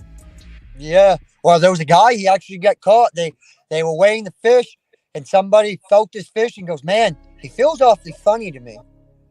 So they did whatever they did and made the fish empty its stomach. I don't know what they did, but they found out that the guy put pellets in all of his fish. Well, what they should do for now on, what they should do is after they weigh the fish and after they think, because the thing is that they take the fish and they'll release it back into the water, right? But they should just open it up right there and then. Yeah. Look at this one. Look at this one. This is a striper. Oh, striper fish. I like striper fish. Striped bass. I love that. Look at it. Look at that one. Man, that's a fucking monster. What's that about? That's 41? 42. That was 42. 42, that one. I've caught a 38. That's the biggest I've caught, to 38. Oh, so you was right there with me. You was right there. I haven't caught a striper probably since I was 15, 16 years old, though. Well, I haven't caught a striper since that time because I moved to Florida. Because Maine, I don't know how it is anywhere else, but Maine, I think, because they have two sizes. You're allowed I think it's 21 to 27, and then you can have one from like 35 and up. Well, It's weird. You can't. There's something about stripers here in Maine. There's like a but law. check it out. In New York is the same way. In New York, you could keep one 32 inches or bigger. And the second one got to be 40 inches or bigger. Yep. And you can only bring two. You know, I was down in Boston last summer, summer before, because I didn't do much last summer. So summer before I was down in Boston, and I'm sitting down there. Of course, I'm walking back and forth to the hotel, and I've been drinking a few, and I stop and sit on this bench, and I watch this whole family come. This whole family of foreign people come, right? And they're sitting there casting in. And I mean, there's a big sign right there that says no fishing, right? In them canals there in Boston. Yeah. I go, you really catch stuff in here and eat them? He goes, oh yeah. He goes, you catch stripers in here all the time. As I'm sitting there, this guy pulls out a striper. I mean, it wasn't the biggest striper I've ever seen, but it was a decent sized striper. He goes, see, I told you this fish here. He goes, I told you I'd have one in 5 minutes or less. And they look like a swamp. Dude, I wouldn't want to eat anything that comes out of them canals in Boston, man. You know, I see people fishing here like they're like these little river swamps that, and I see them fishing there, and I'm like, because we got a lot of retainer ponds here. Yep. And they fish in the retainer ponds, but not in those little. They look like little lake river type things. They got a little bridge that goes over, and they be. Yeah. And I look at that water. That water looks black. I'm like, yeah, I want nothing that comes out of there. There's a place up on the Blueberry Barrens where I used to, when I was a kid, I used to love going up there fishing. But now, man, I think of and I caught a lot of fish in this little creek here. But I think about it now, all the pesticides, all the chemicals they've sprayed on them blueberries throughout the years, I know for a fact it's trickled down into this water. It has to. So I'm like, man, I'll never eat another fish out of there again. Hey, yo, Nunzio, are you here, Nunzio? Bendito, Nunzio hit my Cash App. I didn't even hear it. Nunzio's good people. I like Nunzio. That's my boy. I know Nunzio for a minute. You know, for a little minute already. He's one of the few dudes, and said if he has an issue with you, he'll speak to you like a man. He won't dog you out and then expect you to respect him. You know what I mean? He comes at you with respect. Right. So right, definitely, and you know what, Leggy, I'm not the type to. You're gonna know how I am as you come to my life, or you can look at my past life. I got over 250 lives. I do lives. I try not to do shorts. I do little shorts here and there. I'm talking about with my family and stuff like that, and little shorts here and there. But I do lives. I got over 200 lives, right? And I do not argue with nobody. I have no time to go back and forth with you. That's what I said. I've argued with a few people, but for the most part, I just if it gets to the point, I just back out of the panel and leave. I don't have time for that. I deal with enough. You don't need that. My wife and my kids, you know what I mean? That's what I'm saying. You don't need that. Hell, I don't know if anybody else has ever experienced this, but my middle daughter, ain't she a handful, man? I've never seen a girl, man, that refuses to take a shower like she does, man. She's 12 years old, and it's like, man, I gotta force her to take a shower. You know what I mean? I tell you one thing. I'm like, what the hell? I tell you one thing, Leggy. When she hits that teenage years, and trust once me, she hits the age where she's gonna start liking boys and stuff like that, everything's gonna change. Everything's gonna change. Like that, man. This winter they were out ice skating at the pond, right? Yeah. And me and the wife went down to go see her, and bring her some extra clothes because she got wet. So we brought her extra clothes. Yeah. And we're sitting here at the time. She's only 11, right? She yells out in the middle, "Is it okay that I'm a lesbian? Do you support me?" I'm like, darling, when you're old enough to truly know what that means and what it means to be a lesbian and be gay, we will have this conversation. Yo. But until that time comes, that's wait, because things change.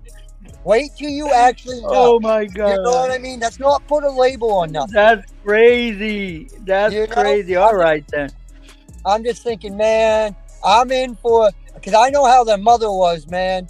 She was a little hood rat growing up, so I can just imagine how the hell she's going to be. Oh my God.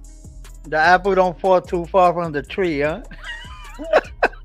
Now my oldest daughter, she's, I mean, they're my stepdaughters, but they're my daughters. You know what I mean? Yeah, yeah. So like, I go, man, you guys are exactly the split of your mother. I go, the oldest one, she's quiet and reserved like her mother, but yet the youngest one has a mother's attitude. Because when my wife gets going, man, all hell's gonna break loose, and it's like, holy shit, watch out, you know. And so Yeah. the middle one, she's just like her mother. Hey, it is what it is, man. You just gotta go roll with the punches. I go, you know, if you want me to pay for things, you want to do all these trips and all this, I go, you want to go to Florida, you want to go to West Virginia this summer, I go, you need to show me that you can be responsible. And I go, thus far you have been anything but responsible. And Yo, hold on, Leggy. Excuse me for a minute. Yo, Nunzio, man, thank you for the Cash App, brother, man. I just noticed that my phone didn't ring. Nunzio, thank you for the Cash App, brother. One more time.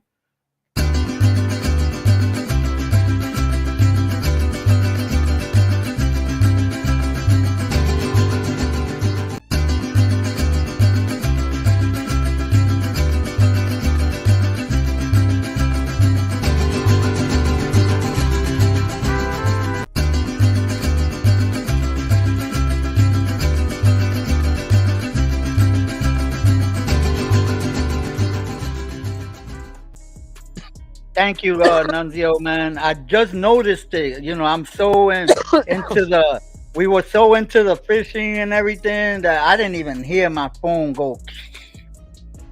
You know, but yeah, back to the thing, Leggy, man. Yeah, it would be nice if you come up here, man, do some fishing. Yo, beautiful up here. The fishing over here. I'm gonna give you some tips.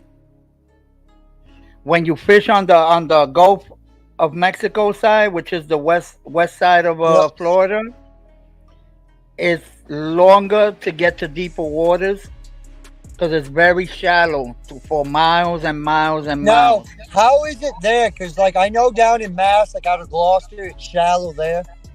Is it like a lot of sand reefs that move around down there? They got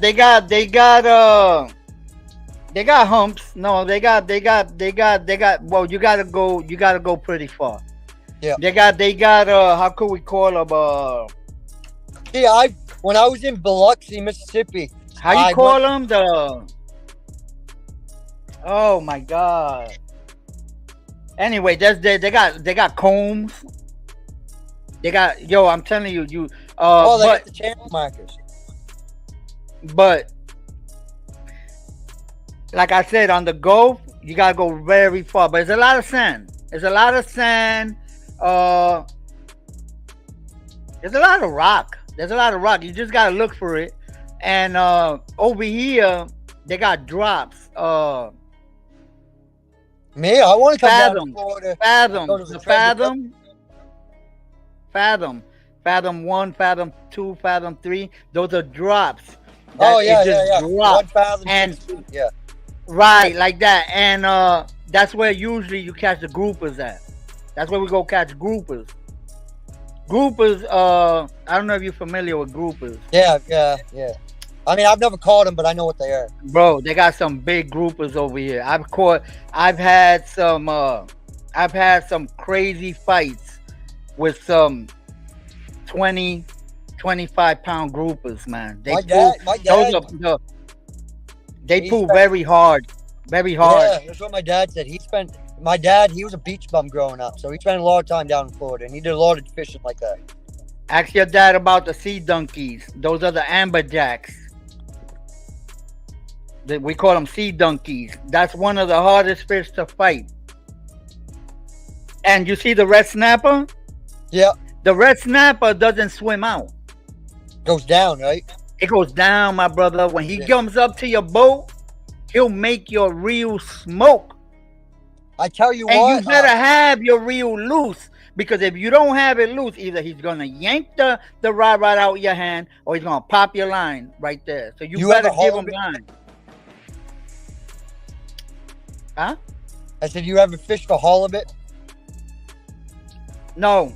I got a friend that went all the way up to Canada to fish that. Here, we set out tub trolls with 50 hooks on them a piece, and there's like an anchor on each end, and then you with a balloon. How many feet of water? 700, 800? No, not that deep. Probably. I mean, it's within the 3 mile line, so I don't know. Probably, maybe 300 feet of water.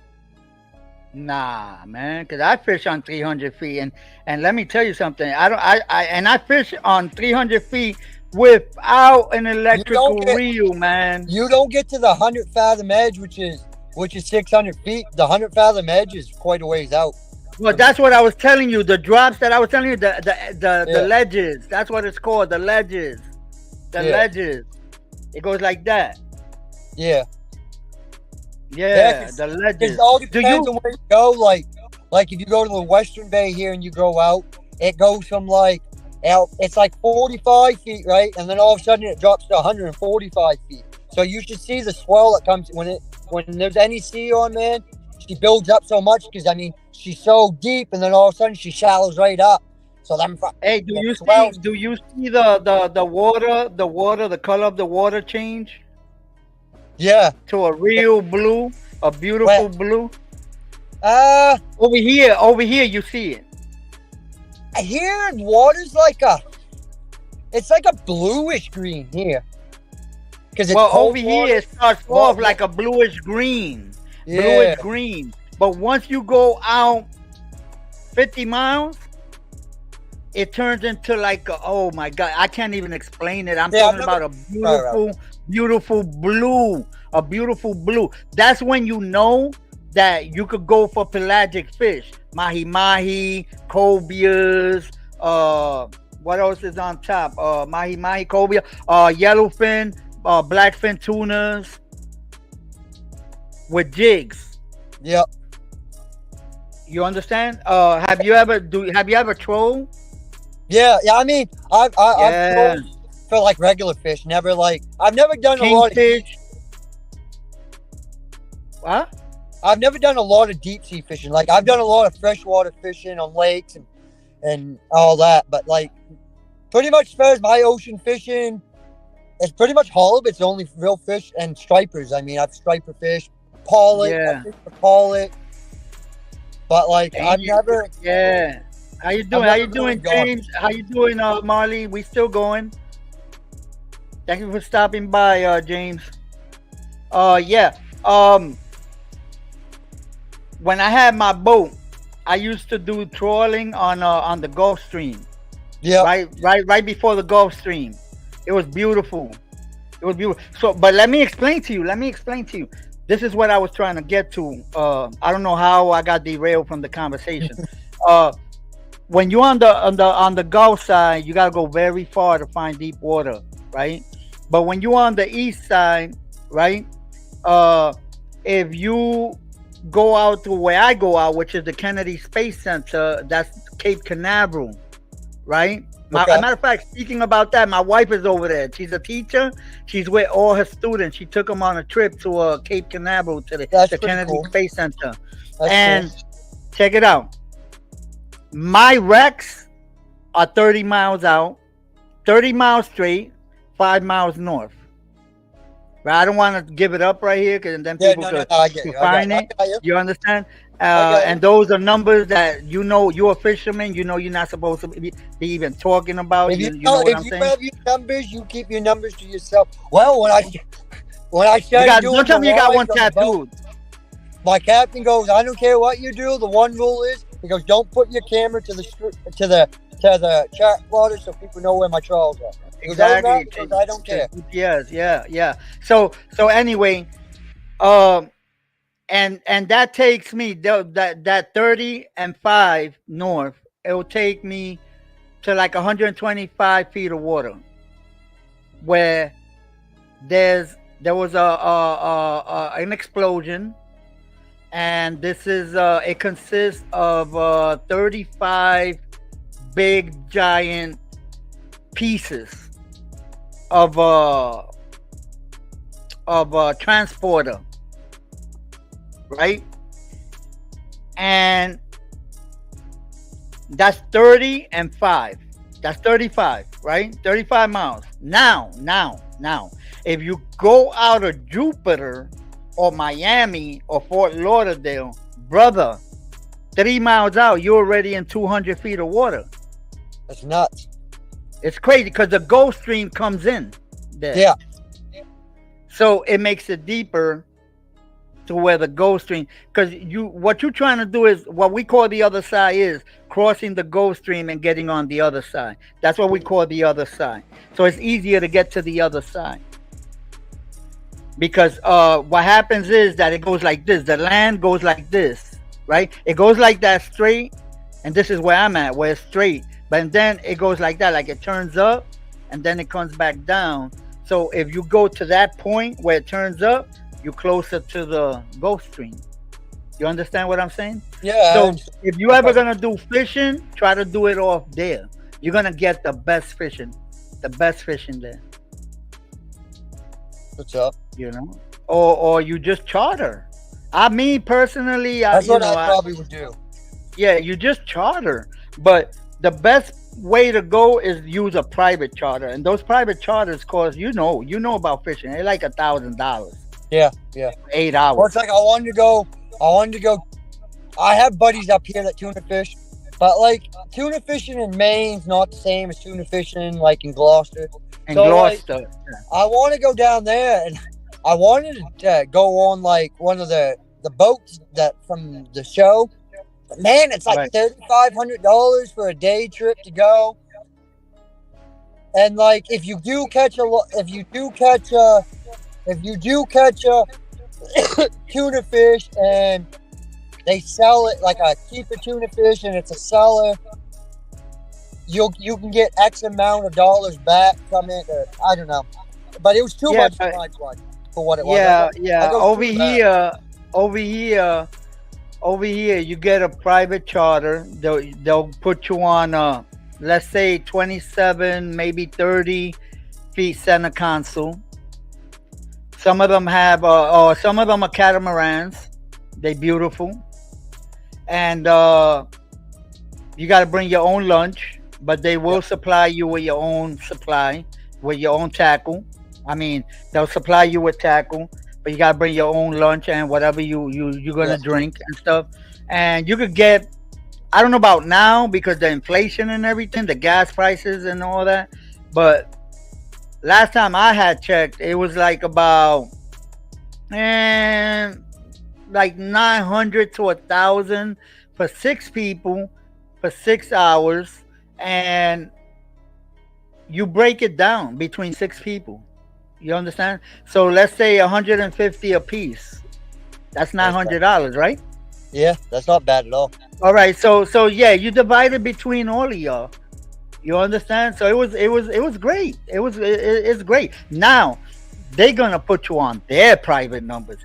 This is a guarantee you're gonna catch. Yeah. This is a guarantee because I see them all the time. They used to run by my boat. They used to go fish.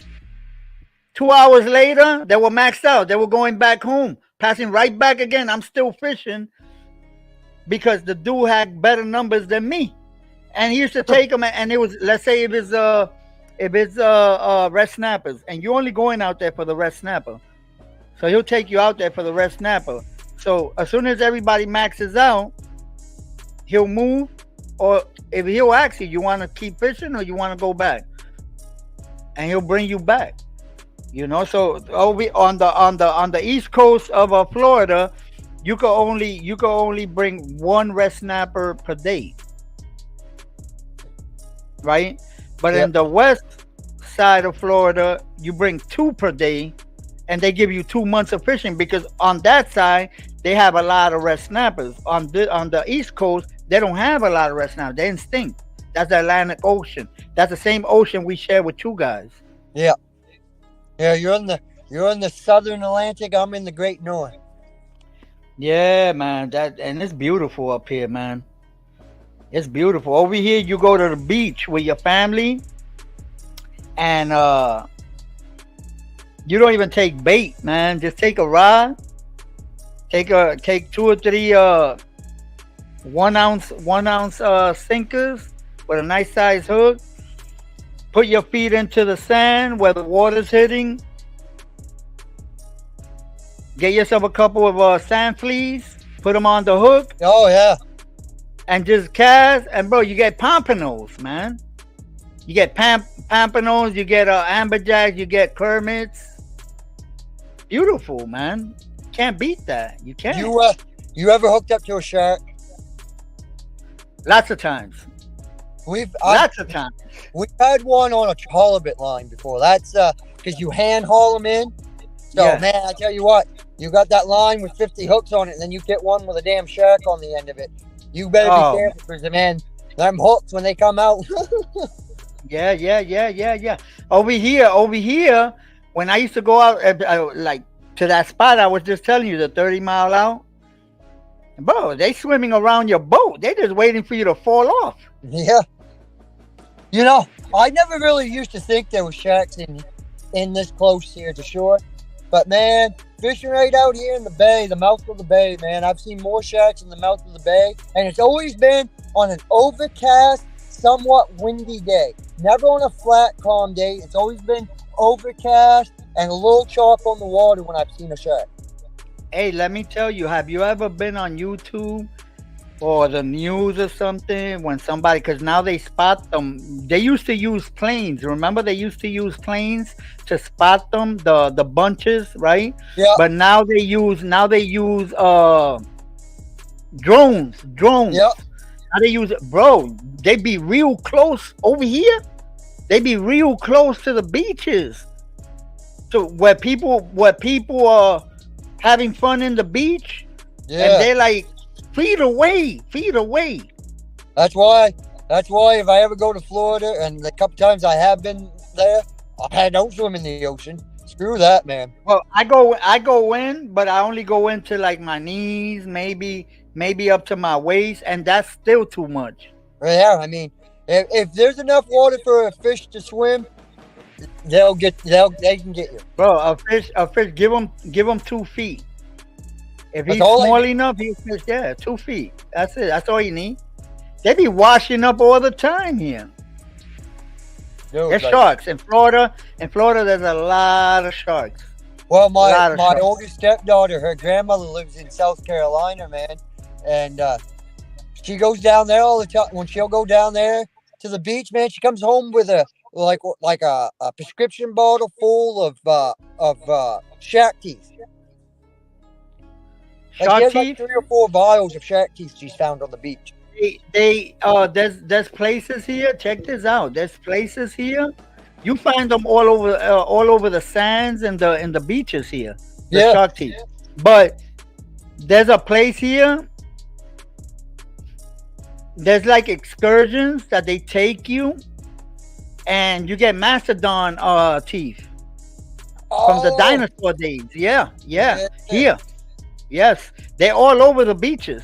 But there's this one island that they bring you over there in a catamaran, like a ferry. Yeah. One little island that's off of I think it's on the side where my sister lives at. One of these days I'm gonna take that excursion. It's not far. It's not far. You ever been to the Treasure Coast and metal detected or anything like that? Bro, I was thinking about that the other day because I subscribe to this guy that he does metal detecting, like about this much of water on the beach. He goes in, he puts it in, and he be finding stuff. Yeah, I can't think of what the guy's name is, but I have a guy on YouTube. Could even be the same guy. But he he'll go after every storm, after every hurricane. He'll go and he finds at The least best one. time because one. the sea, the Well, I sea. mean, what was it? 1715 that Spanish galleons went down, or was it 15?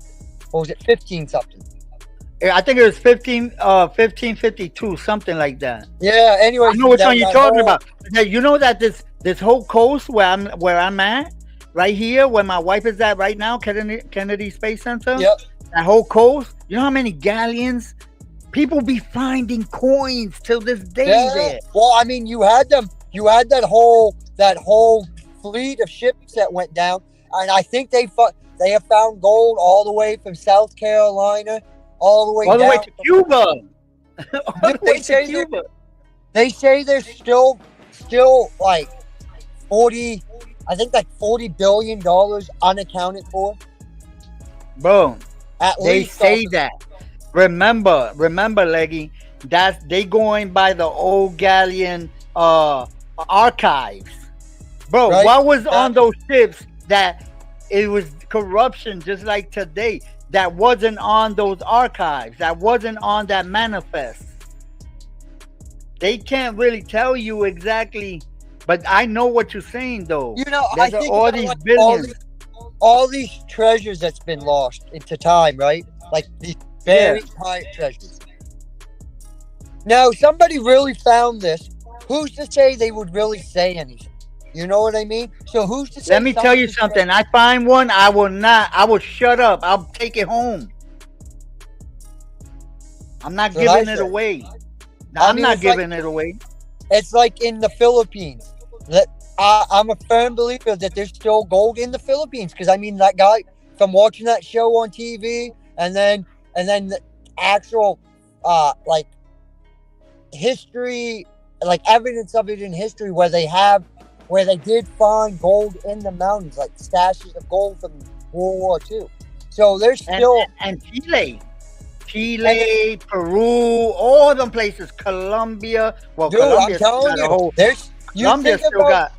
You think about what is it? It's been within the last 10 years. They still finding these massive structures. Pyramids, that the the pyramids. Germans built. You know what I mean? That's Yeah, been the Mayans built. The Mayans built. That's what I'm saying. Like Peru, Chile, all those, and Mexico. Mexico got some places too. And as you go through like Central America, like we talking about Guatemala and those, bro, they still got those hidden pyramids in the hidden like they look like mountains because you know they so much weeds and dirt on top of them, but they finding all these places. I just feel like there's history lost out there somewhere. You know what I mean? Like, I truly do believe that the human civilization is older than what they claim it is. Like, I feel like I do believe in Atlantis, but I don't necessarily believe in the islands. Whoa, I was just about to ask you that. I think Atlantis is more like I had a natural disaster that come through, like a tsunami, or like that would be how it And flooded. just covered. No, A listen. tsunami, a I was hurricane. just about to ask you, Leggy. Do you believe Atlantis exists, and where? Where do you think? Because they saying that it's here in the Bahamas. Well, see, I heard a long time ago. I can remember watching this documentary over. They thought Cuba could have been what was left of it, because they said that they feel if you look at how Cuba is and if you look at it, that you can see where like there was evidence of human life, like of what was underneath the water. Because I mean, you look at it in like is it Dubai in India? I think there's a sunken city in India. There's sunken cities in Japan. That whole entire Mediterranean. Who's to say that the Mediterranean Sea was there years ago?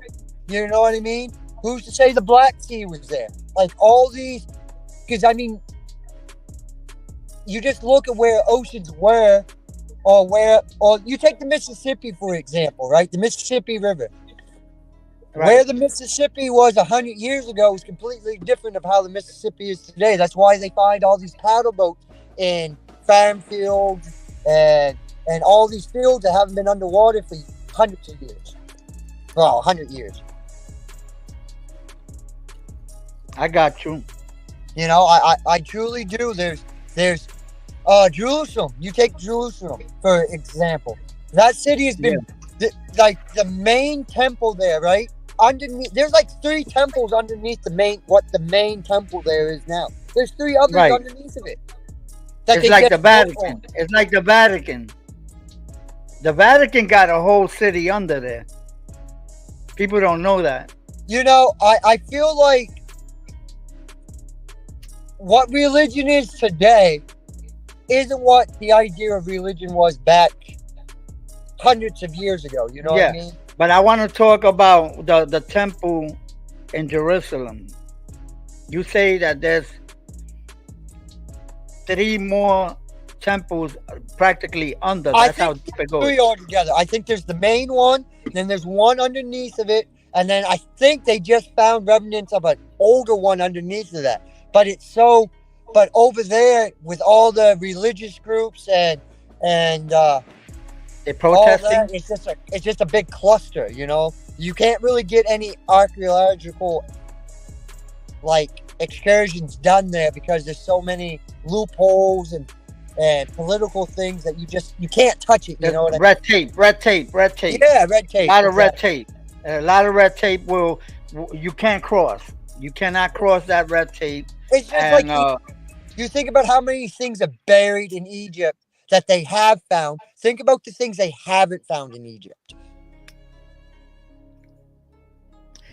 Right now, I was watching, I think it was Saturday. Yeah, usually Saturdays I go to National Geographic and History Channel. Yeah. And they still excavating and bro, they keep finding under like buried cities, man. They still finding them, bro.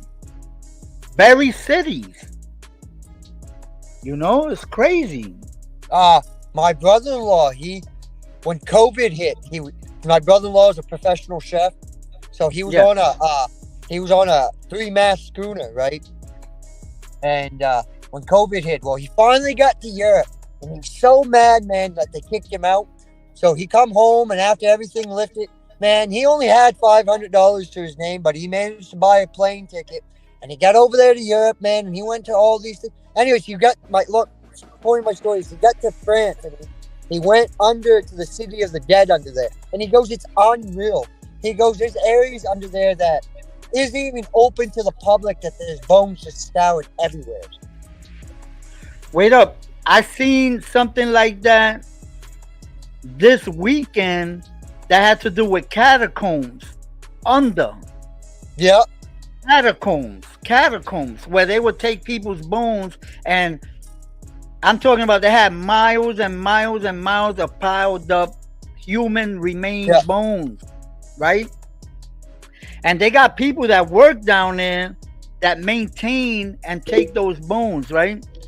And this guy disappeared. One of the workers disappeared, and that they found his remains like 15 years later. Something happened to him down there, and he just, disappeared. They didn't know where he was at, but they found his body like 15, 17 years later. They got catacombs, like you said, like underground cities. Yeah, they call catacombs. It's like these giant sinkholes, man, that's out there. That was used for ancient rituals for hundreds of thousands of years, man. You imagine what's on the bottom of them things.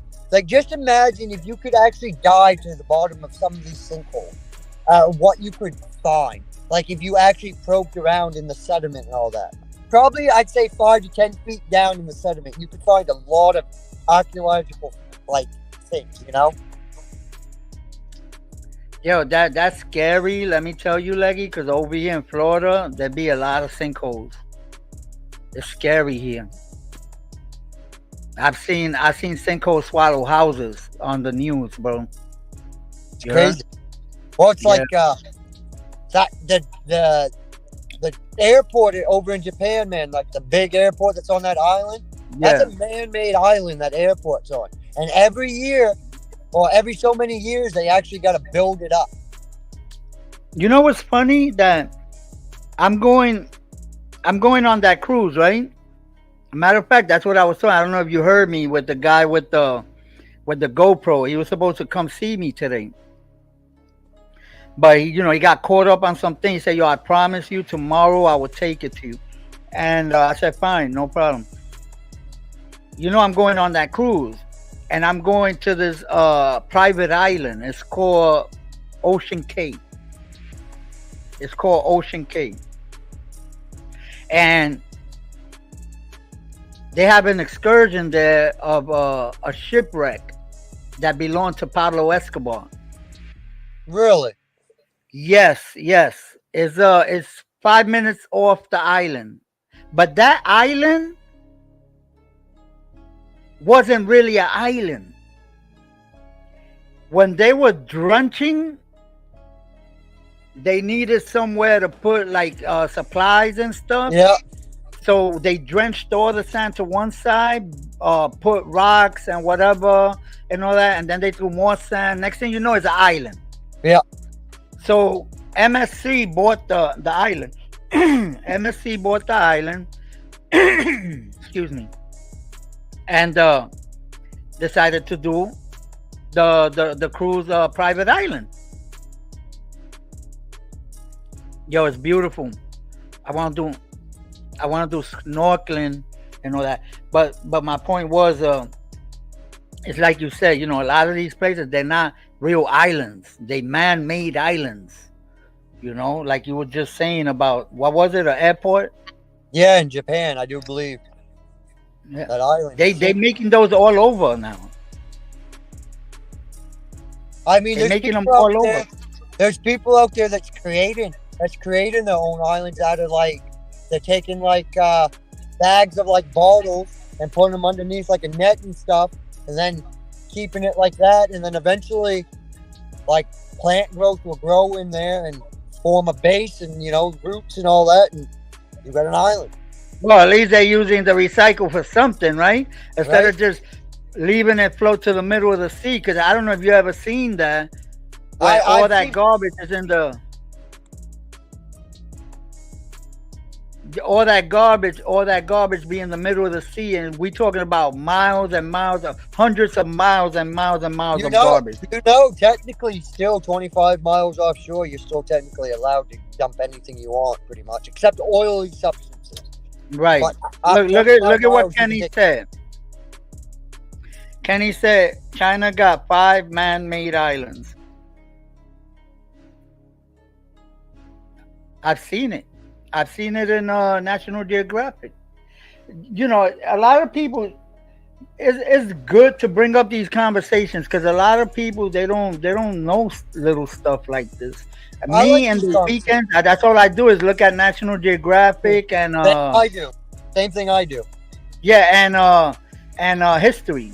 I like History Channel. I like that channel that has to do with American heroes.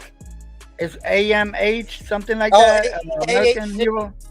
Yeah, it has to do. It has to do with history. And I've watched a lot of that. A lot of World War II documentaries. I mean, I can pretty much tell you a lot about World War II, man. My wife, she goes, "How many times you gonna watch something over it?" I go, "Babe, this gives you a different perspective every time you watch it." I go, "I like watching it from the Europe. You get the Europe perspective of it, then you get the American perspective of it." The American, but it's like watching a movie because I could watch the movie 20 times, and every time I watch the movie, I say, "Damn, but I don't remember hearing this the last time I watched it." Well, I don't remember seeing this the last time I watched it. So, because for some reason, somehow you always get distracted on something. Yeah. And I'm the type that I got my tablet next to me, and I'm watching the movie, I'm hearing it, and then I get on my tablet, but I'm listening. Yeah, something pops in but your I'm head. not seeing, I'm not watching it because I'm looking at my tablet. Yeah. Hey, Transizzy. I do that all the time. Penn Dizzy, what's up? And Dizzy in the building. Yeah, and what you talking about, Kenny? I want to tell you something. There's a thing I think is on Netflix. It's either on Netflix or it's either. And a matter of fact, they got it on both marijuana and cocaine. It's either on Netflix or Prime Video. One of those. It's called Square Grouper. You ever heard of that? Square Grouper. No. All right. I haven't watched it, but I watched the preview. But I already know. I haven't watched it because I already know what's about. Back in the days, you could be fishing or you could be in the beach and a big square thing will wash up upshore or hit your boat while you fishing, and when you bring it up, it'll be 20 kilos of cocaine or 50 pounds of marijuana compressed. You understand? That's why it's called Square Grouper. Told, I don't know when it was, but I was told, I think it was the early to mid 90s. There were some guys dragging off the shore here of Jonesport. And they actually dragged up hash, right? Yeah. And they brought it home and they dried it the hell out, man. And they said that was some of the best smoking hash they've ever smoked in their life. Yeah. I mean, they found like 5 or 6 bricks of this shit. That's what you call Square Grouper. If you go, listen, if you get a chance, go to Google it. Okay. Put Square Grouper the documentary or Square Grouper the movie. But I think it's Square Grouper. I think it's a documentary. So you could see what I'm talking about when stuff was just washing up. Yeah. Just washing up. Because don't you see throughout the whole 80s when the Escobar days and you know you had the cocaine cowboys. Exactly, the cocaine cowboys and them and remember when they were getting chased by the Coast Guard, they start just flipping stuff over. Them boys right there. That's the reason the Coast Guard stepped up their speed and shit on the boats because of them boys right there. Exactly. Back then.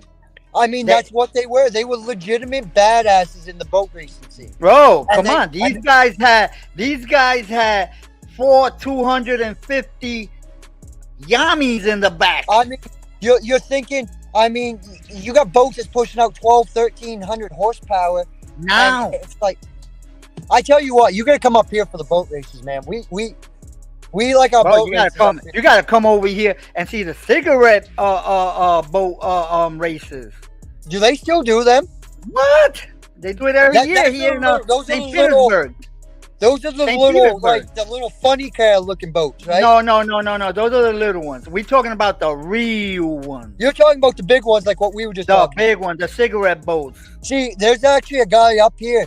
He calls it the Donzi, and yeah, Donzi. Yeah, he calls it the Donzi. I'm familiar with that. You know, that's a brand, a boat brand. Well, that's what he has up here, the Donzi. Yeah, Donzi. Dude, this damn boat. Dude, he does like 85 miles per hour in this boat. It's crazy. He don't even tell you something. Because it's not even fair. Over here in Treasure Island, because I used to go take a vacation at Treasure Island every summer, right? We haven't done it like in 3 summers because my wife been cruising. I've been cruising. I haven't gone almost almost 2 years on a cruise. I get tired of them, man. I've been to so many of them. I get tired, right? It's one of them things where I want to go on a cruise, but then you hear all these horror stories, and it's like, nah. Don't believe that. Don't believe that, bro. Don't believe the hype, bro. Don't believe the hype. I've been on over 20 of them. I've been on over 20. You're gonna see when I come back. You're gonna see my recordings. You're gonna see my. You're gonna say, "Damn, that's beautiful. I want to go." Believe me. I wanted to do one out of, because New York would be the obvious choice for me. Go out of New York and then do one of them like 14-day cruises from New York down and around. But all right. Yeah, end up all the way in Florida. Yeah. Well, actually, the one I was looking at comes down, goes to Florida, like, you know, does all the ports along the way and stops in Florida for the final one. And then for Probably Florida, go to Bahamas too, right? yeah, it goes to the Bahamas and goes to the American, anything American, pretty much, that you don't need a passport for. The Virgin Islands, Yes, there we go. That's what I was looking for. Puerto Rico, St. Thomas. You know, I really don't understand St. why we Martin. haven't made Puerto Rico a state, honestly. Oh, I don't know. I'm Puerto Rican though. You know, it don't make sense to me why Puerto Rico. Because I remember when I was a kid, they tried it. They made an honest effort to become the 51st state. I mean, they really did. Because I mean, don't Puerto Rico isn't It's Puerto gonna Rico. no, it's gonna be one soon. You see. I mean, isn't Puerto Rico already uses U.S. dollars, right? Yeah, we've always used Puerto And Rico you uses everything.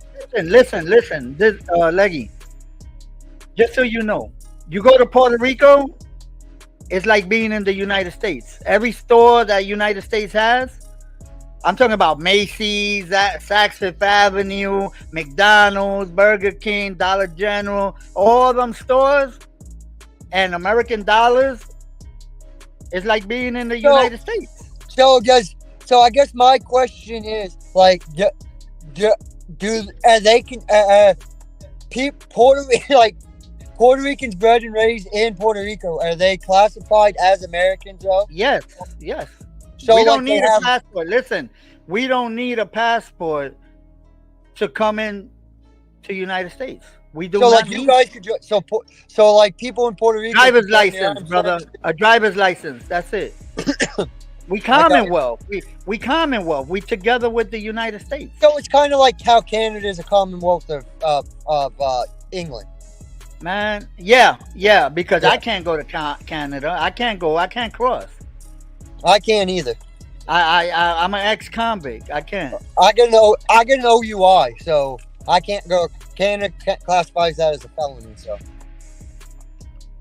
Yeah, and but Puerto Rico, you could go to Puerto Rico on a plane with just a license. You don't need a passport. No. you know that's interesting. That because No, you could go to listen. You go to Puerto Rico. You go to Puerto Rico. Look, I got a passport. I only use my passport when I'm leaving the country. yeah. Right?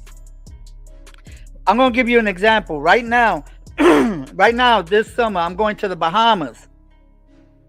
I'm going to Mexico.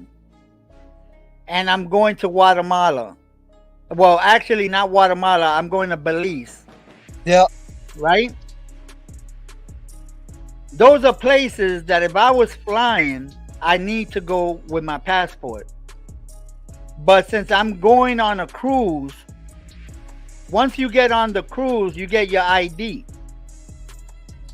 Yeah.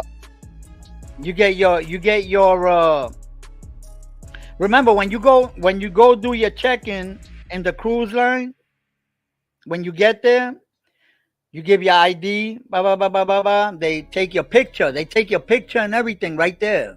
They take your picture and right? You give them your driver's license. That's a proof of residency in the United States, that you're a citizen, United States, blah, blah, blah, right? Blah, blah, blah, right?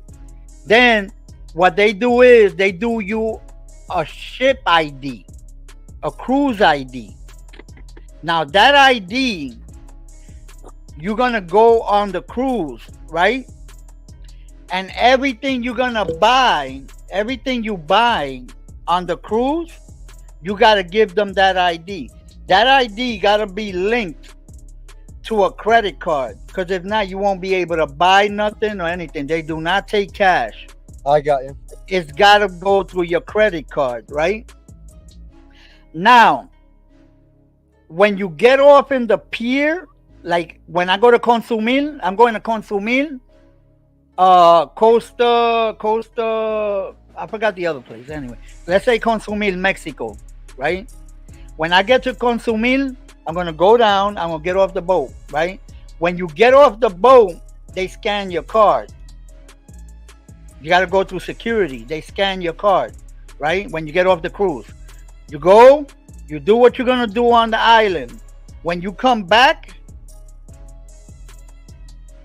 they scan your card. When they scan your card, your picture comes out on their screen with all your information. Hold on. What's up? All right, I'll talk to you in a few. So, that's my son. He just got home from work. So they scan it, and on the screen, they look up to the screen, your picture and all your information. That you're a citizen, a U.S. citizen. So you're gonna walk in the boat like nothing. Now I'm gonna tell you one thing.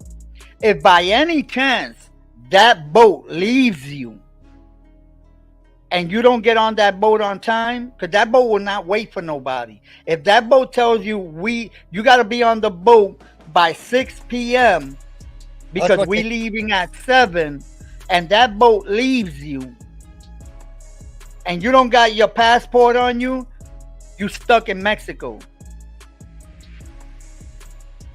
But if you coming back on the boat, you don't need no passport because they have all your information on that one card.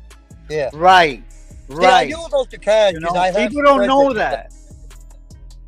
Hey, Pandizzi, I've been.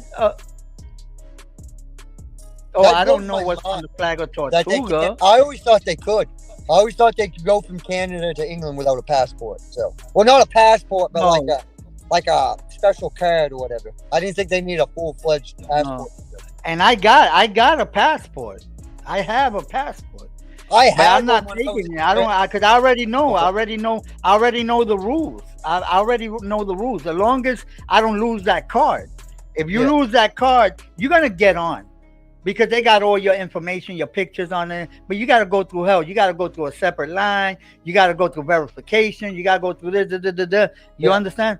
But that's why I don't take, for certain things, I don't take my passport. Now, if I'm going to like DR, Dominican Republic, or I'm going to Colombia, I've been to Colombia too.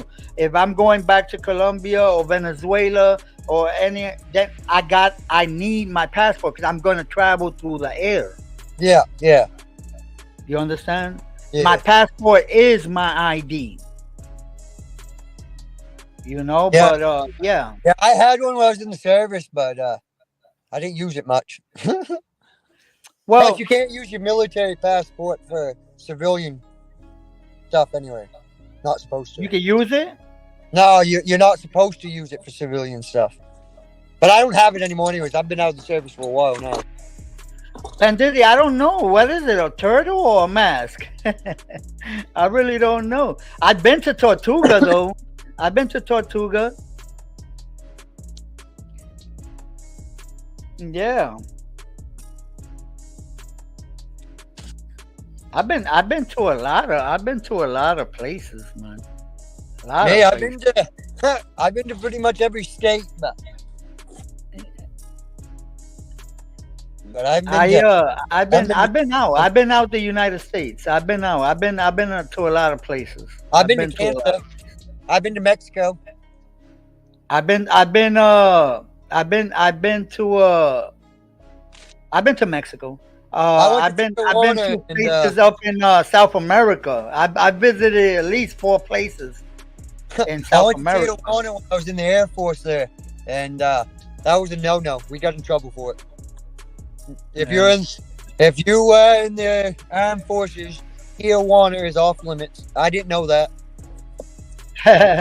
We went to Tijuana. We come back. And they go, "Where you been?"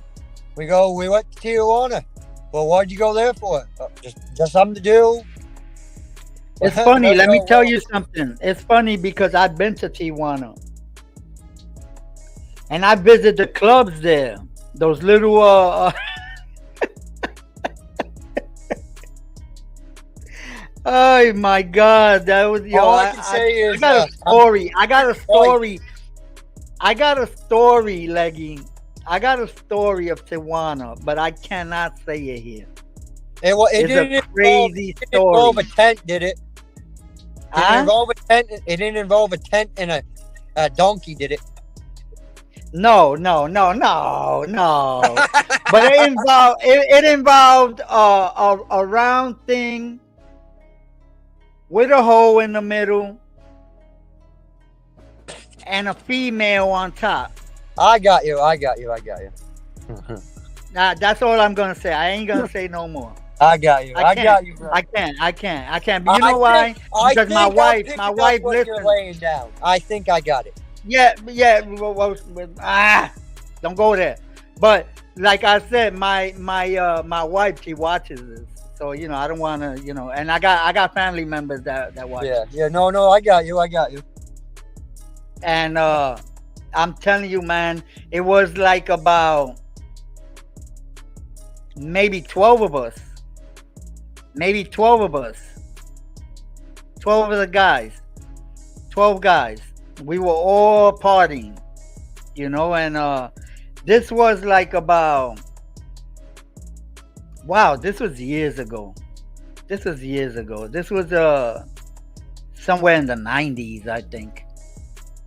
It was in the 90s,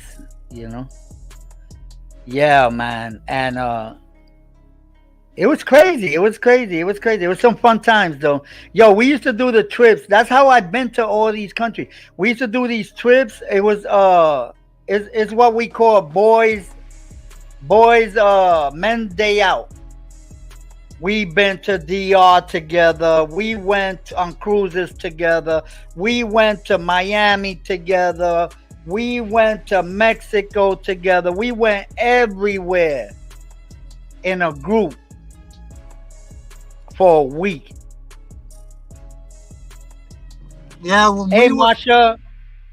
When I went down, there was 4 or 5 of us that went. Man, that was a good time. I'm not gonna lie. That was one of the best times I've ever had in my life. But some of the stuff that we did, well, I think about it. We probably shouldn't have done it. Yeah.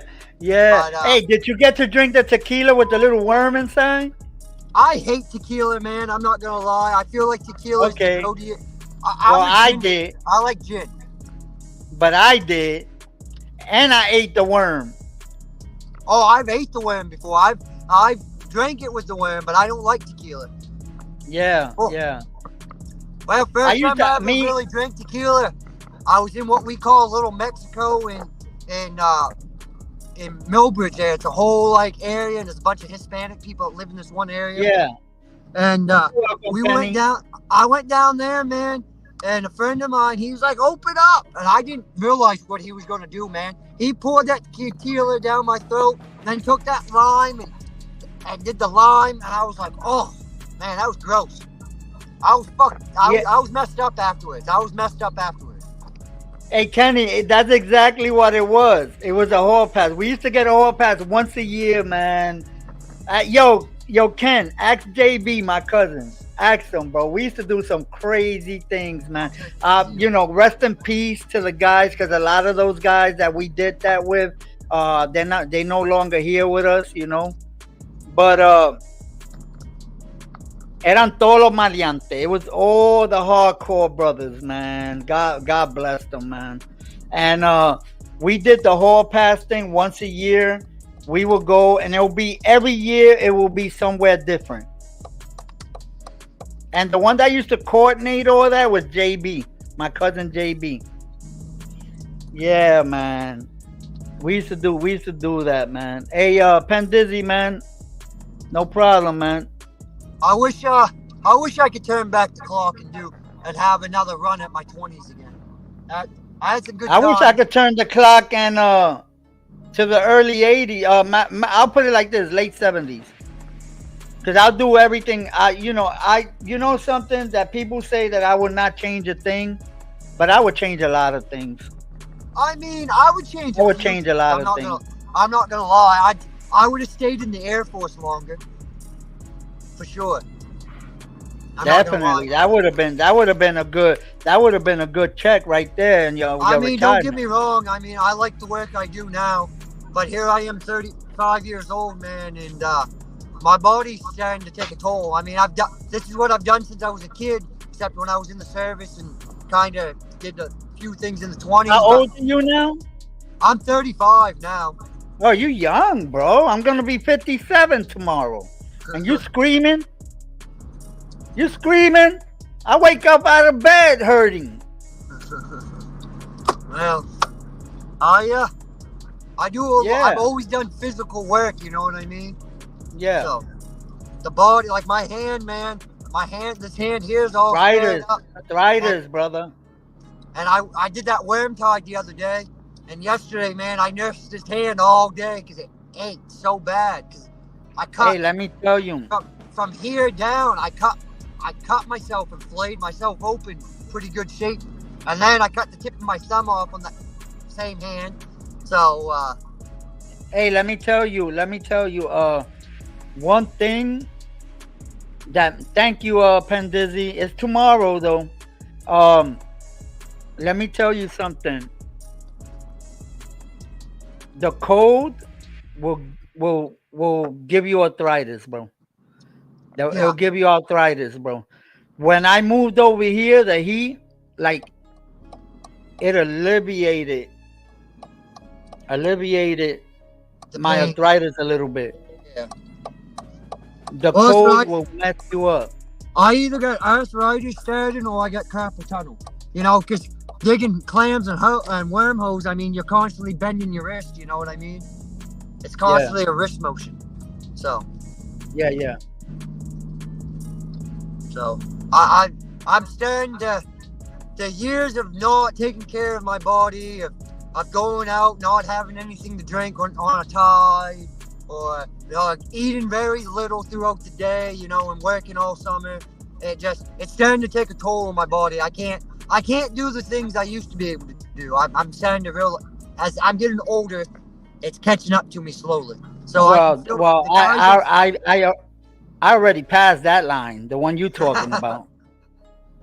Well, my dad, he's 63, and it's been the last 3 years, man. He's had a hard go of it because he does the same thing I do, get clams, worms, and stuff. So he's had a hard go of it. But then I see guys, man, that's in their 80s that's still doing this work. So I'm like, holy shit, man. There's a guy, he's 88 years old. He gets up every morning and goes on the boat by himself. He has nobody on the boat. He goes by himself at 88 years old. He had a friend like that. He does the pockets. He breaks the traps on. He measures the lobsters, bands the lobsters. I mean, he only fishes maybe 200, 250 traps. He hauls 100 traps a day. But I mean, it takes him all day to do it, you know? So, yeah. But he's doing, you know, at 88 years old, I hope that I can be getting up and doing what he does. Right at 80, right? 88. 80. What? 88. Wow. 2 Yo, dude has lived almost a century. Yeah, and he still gets up every morning. I lived already a half a century, bro. Look, there's a woman. She's 103 years old. She gets up and goes on the boat with her son every day, pretty much in the summer. Hey, let me tell you something. My grandmother, my great grandmother, that's my grandmother's mother. She died. She was, I think she died of 111 years old. My great grandfather died of 108. He died at 108 years old. God bless anybody that lives that long, man. God bless them, man. That's all I gotta say. You're gonna live to 300. Yep. Jesus, you're going back to biblical times now. I'm gonna live to 300. You're gonna live to 300. Who was it? Was it Abraham? Was supposed to be the oldest living person ever? Was it Abraham? Who was supposed to live to be like 350 or something like that? No, I don't remember that. Oh, there's somebody that lived a lot longer.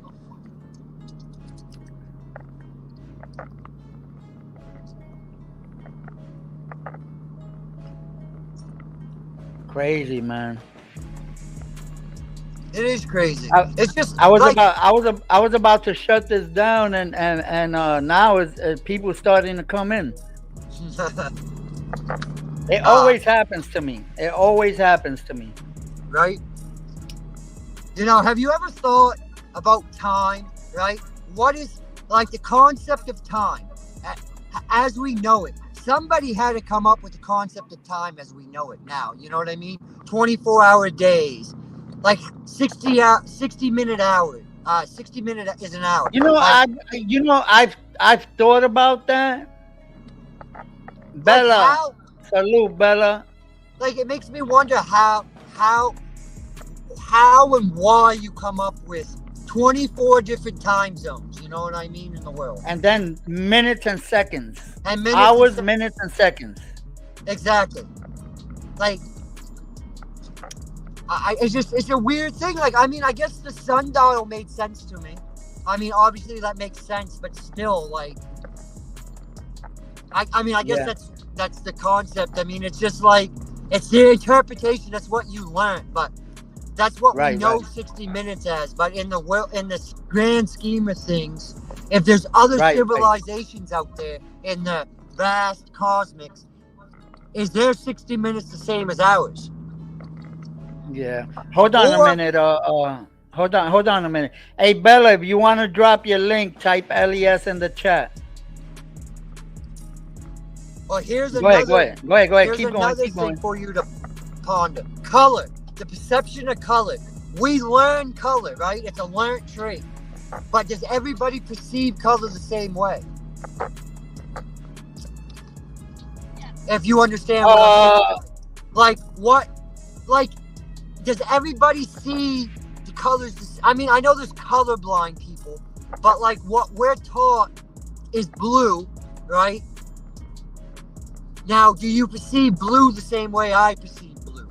Does that make sense to you? I'm trying to make it make sense, but okay, it's like okay, so like what you know is blue, right? And when you look at blue, right? Could be through your eyes, could be what I see. Like the color you see could be like when I look, could be what I see as green. Does that make sense? Like green to me. No. But that's colorblind. No. I'm not talking about. I'm talking about perception. Like the way all people perceive color, because it's a learned trait. You're taught that something's blue. You're taught right. So it's another color to somebody else.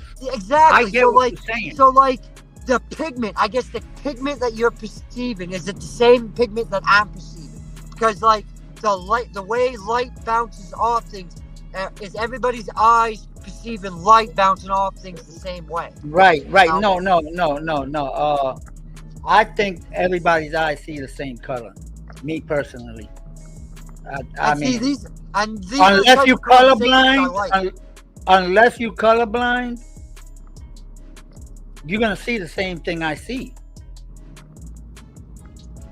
But once again, though, but that leads me to it being a learned trait versus a natural trait. Like you don't, if no one teaches you what these colors are, you don't naturally know what them colors are. You know what I mean? Right. So, like, it'd be like me saying your flag behind you, I was taught that's green and yellow, when really it's blue and red. You know what I mean? Like, I'm just saying. No, I understand. But if they teach you,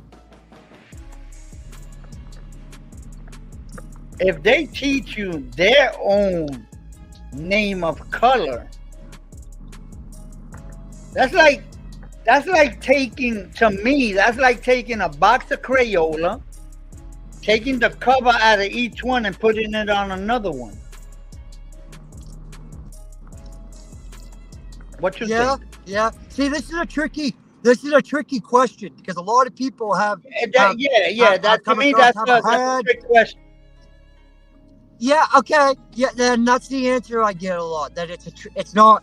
Like, it's a tricky question. I mean, I feel that don't even exist. No. Nah. Dagmar in the building, Dagmar. How you doing, Dagmar? Dagmar's in here, huh? Yeah, Dagmar's here too. But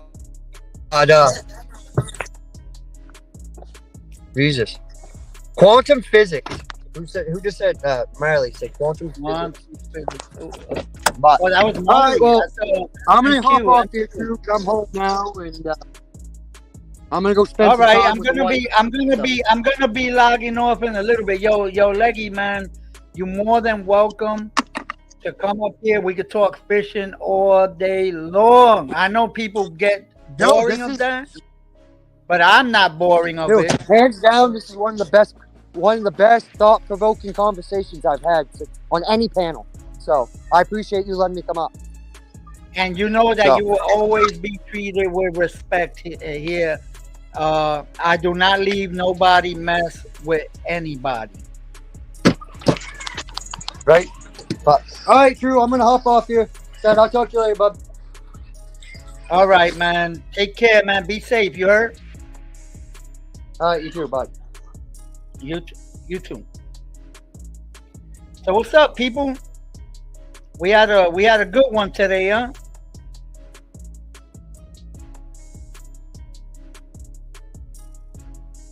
Let me see something.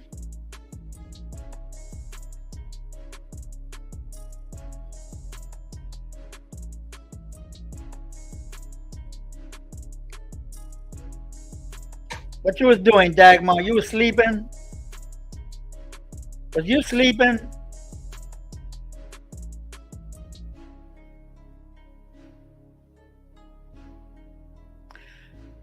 I know which one you're talking about, Bella. I seen it. Yeah. I seen that picture.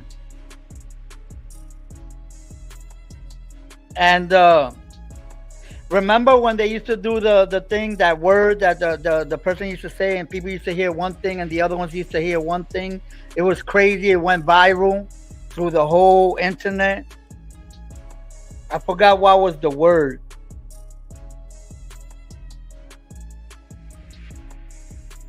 Those were right before the hot sauce.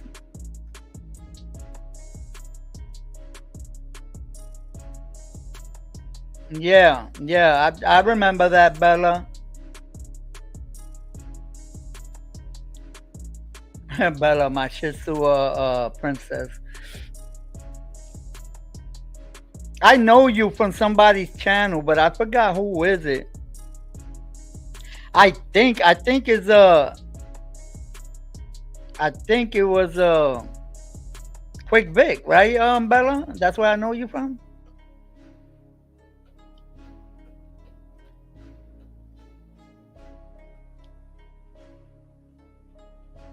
Oh, I try to put it a little low, so like that it won't bother people. But like if I'm doing something over here, it'll keep you guys entertained, you know.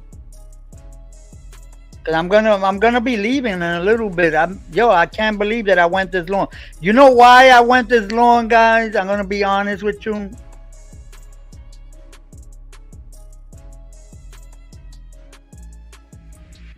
I just gave you a blue wrench, Bella. Listen. Oh, just chilling. Okay. That's it right there. That's my boy.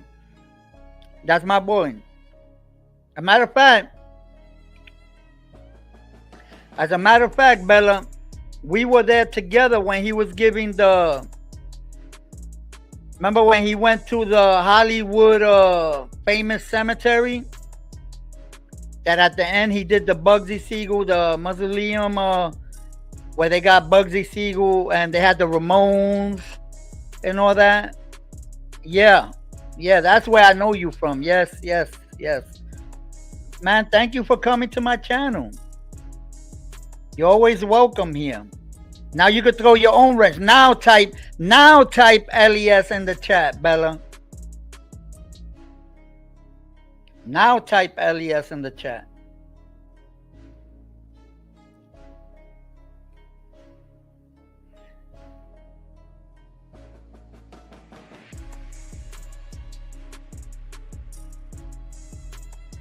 Yeah, he always does. Remember, for me is because he's 3 hours. So it's 1 p.m. for me. He's probably doing it, what's that, 12 to 10 in the morning. For him, it's 10 in the morning. For me, it's 1 p.m. Because I'm in the East Coast. There you go, Bella. Now you good, you see?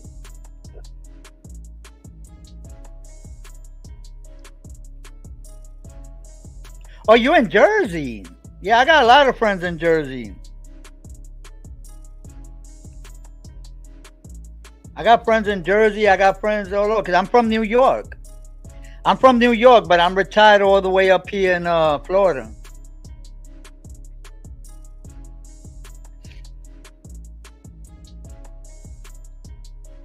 RB in the building. Yo, RB, what's good, buddy?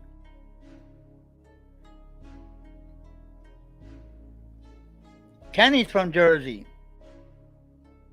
Cutthroat, he's from Jersey.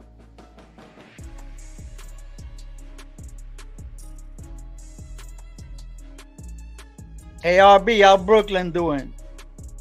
Have you been to the lower, bro? How's the lower east side doing, man? I need to go to New York, man, for real, man. But right now I can't. And now even more because I got that cruise coming, and then I got another cruise after that. We can't keep spending money like that,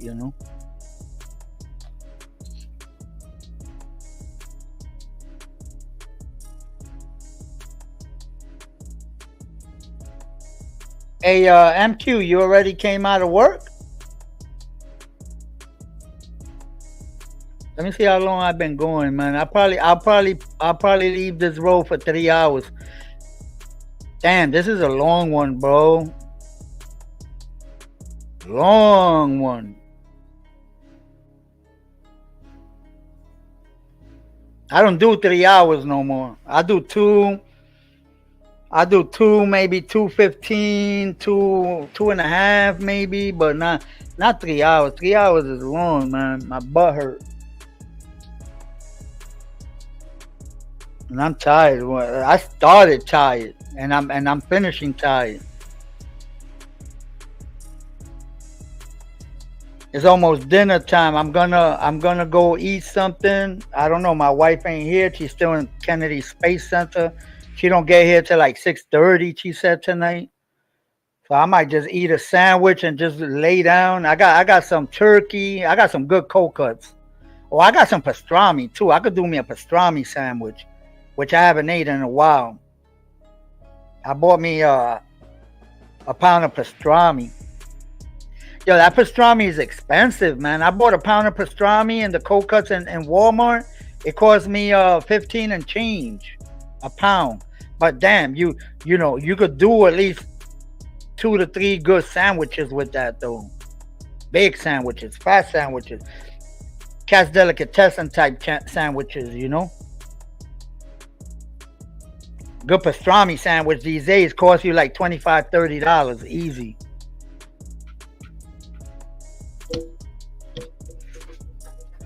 But yeah, we had a nice talk. Yo, I had a beautiful conversation with Leggy, man. I love talking fishing. I know a lot of people leave because I noticed it. When we started talking fishing, boy, everybody fell asleep. Everybody fell asleep and broke out. But I tell you one thing, man. I enjoy those conversations, man. Yeah, roast beef is good, man. Hell yeah. Brisket. Some brisket. But all I have is pastrami. Some pastrami.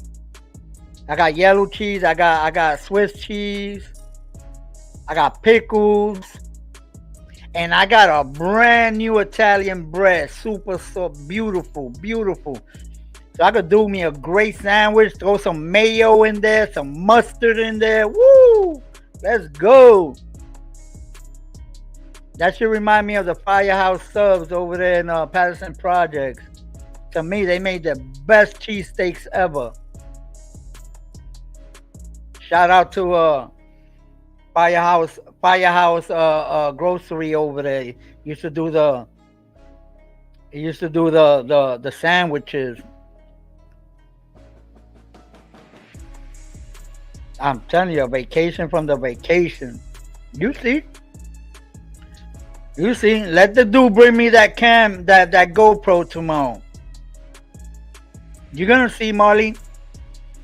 I'll be like a little kid. Let me tell you something, Marley. I'm gonna buy 2 extra batteries. And I'm not sure. I know the guy got a brand new battery. I'm hoping he got 1 extra. So that's 2. And I'm gonna buy an extra 2. So I can record everything. Everywhere I go, I got the stick, I got the gimbal, everything. It's gonna be when I'm on the island, I got the one that goes out like that. So when I do the scuba diving, the snorkeling, yo, I can't wait. I can't wait. And then when I get back, I'll sell that shit. I don't want that. I don't need that. I'll get my money back. I get my money back, and then before the next cruise, I go buy another one. And then I do it again.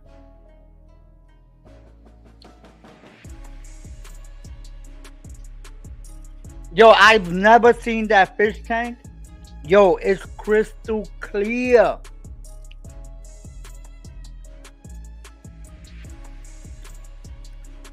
I'm telling you, Dagmar, you damn skippy I am. I'm gonna have all type of shorts. I'm gonna do a lot of shorts. I'm gonna be cutting them.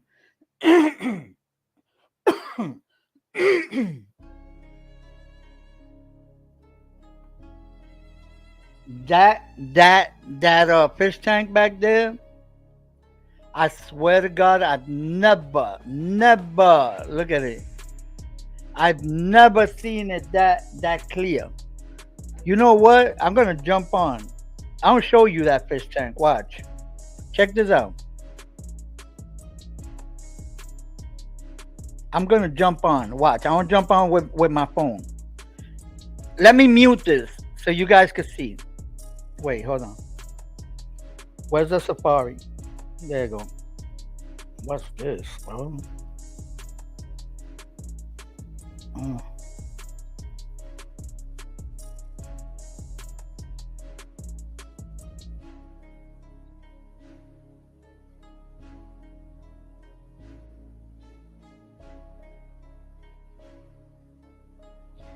I'm gonna jump on my phone because I want to show you guys that.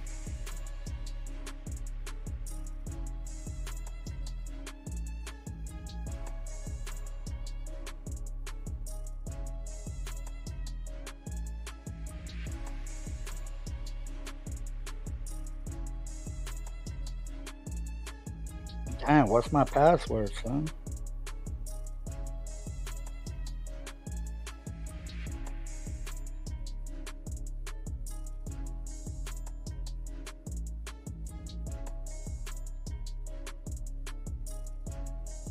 I went in the wrong one. Let me see.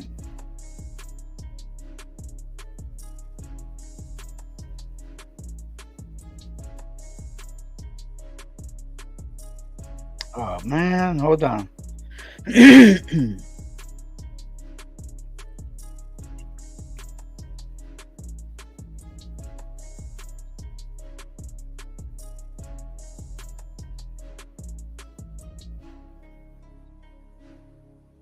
Where's my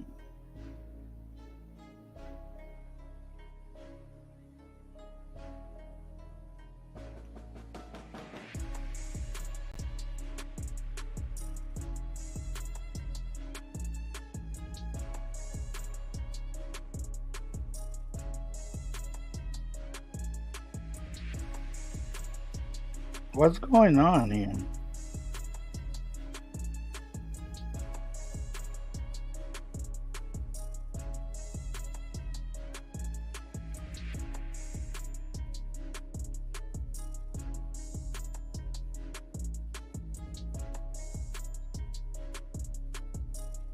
No, it is this one.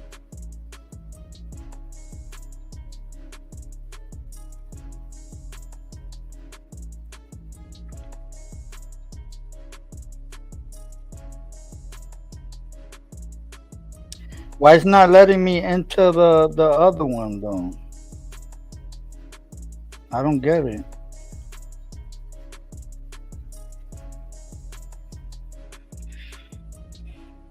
Hold on for a minute. Let me copy this link. See if I could send it to myself through IG. Uh,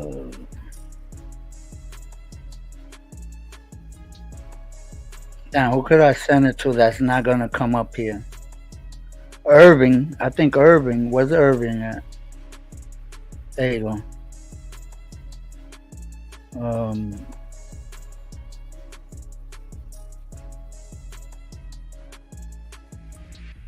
Now I go to over here to IG and I click on it.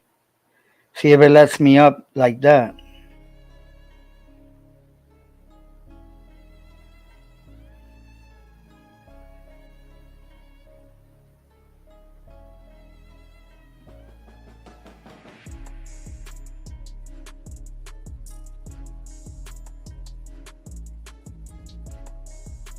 Damn, bro. Serious?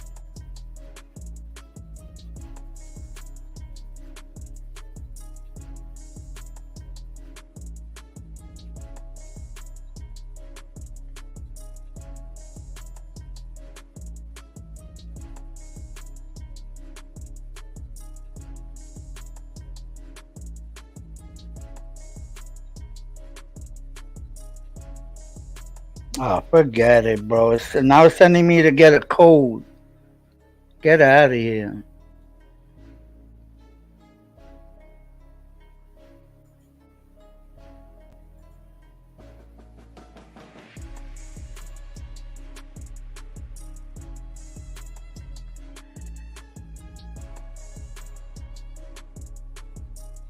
Jersey Mike's, they just started opening those here. There's a couple of places that got them. The closest Jersey Mike's I've seen so far is like it's pretty far from me.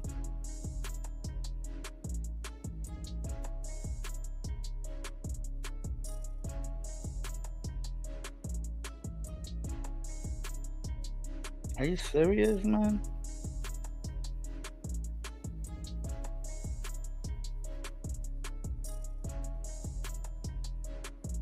Oh, come on, bro. Forget it, man. I ain't going through this.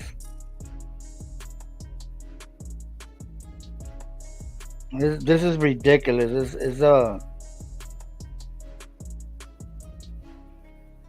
sending me to do a lot of crazy stuff. I'm gonna have to set this up again. Or I could do this. Yeah, but it's still gonna do the same thing. It's still gonna do the same thing. Forget it, guys. Can't save a damn fish tank right now. I don't understand why though. I never had an issue with it.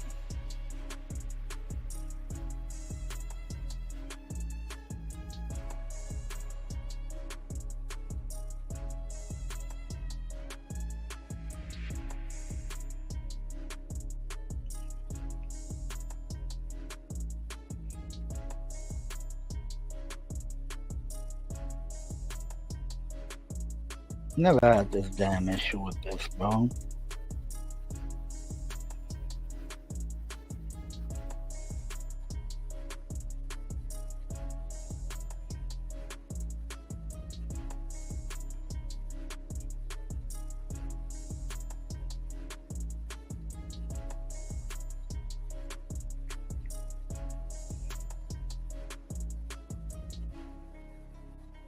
You know why it's not letting me? Because I'm not signing in with this account.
Ah, fuck this, bro.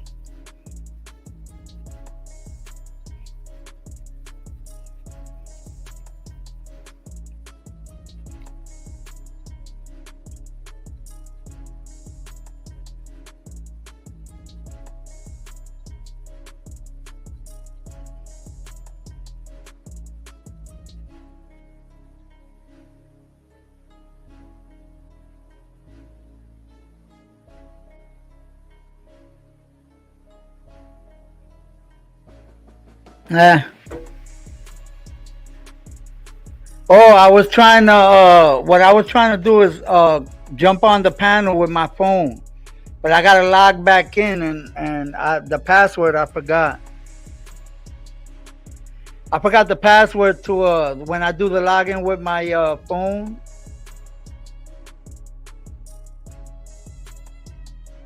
I could do this too, but it's still gonna watch. I'll try that right there for a minute.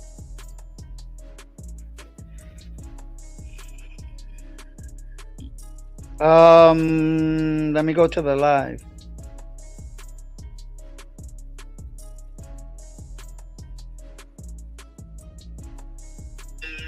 Let me go to the live. Hold on. Let me mute it over here.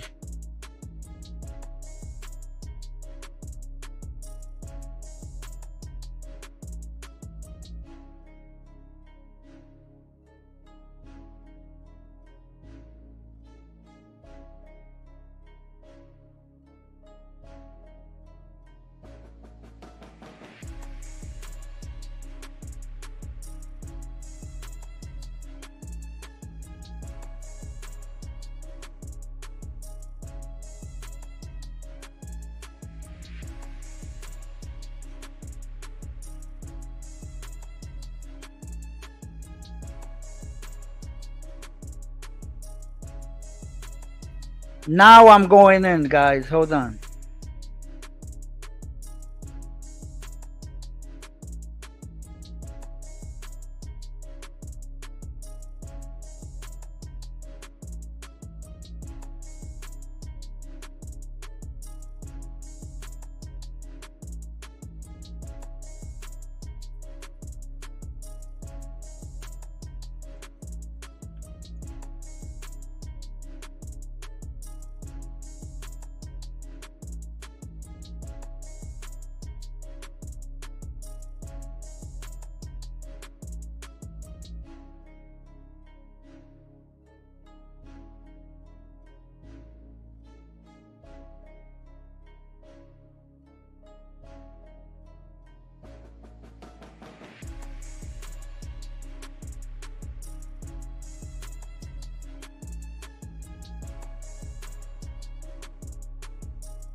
You see how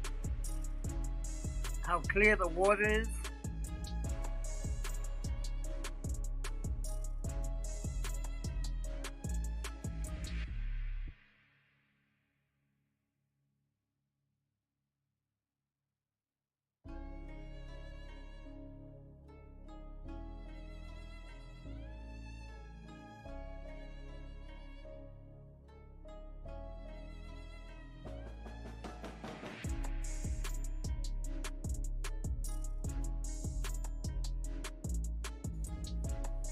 You guys seen it? You see how clear the water was?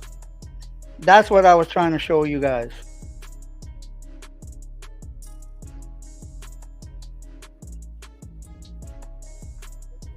That's what I was trying to show you.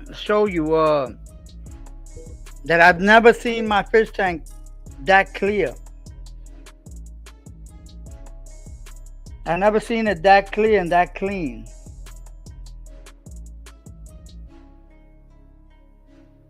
I gotta get a fish or two though. Hey man, I want to thank you guys, man, for tuning in and helping out over here, sharing your links and stuff. We're gonna do this every Friday. Every Friday, you heard, Bella? I do lunchtime. over here.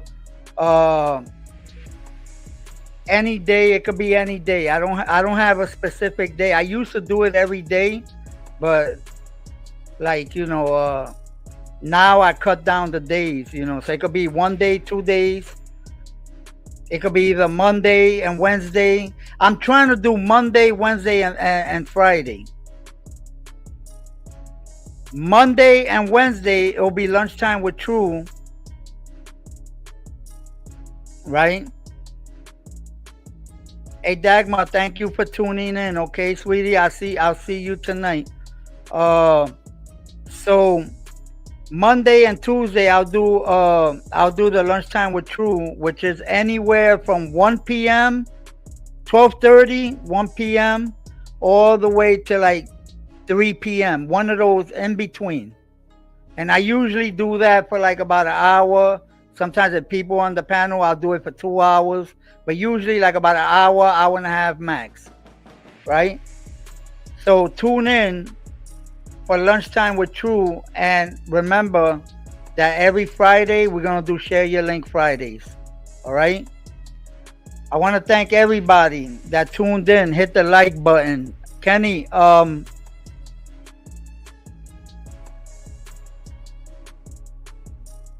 Kenny, are you going live today?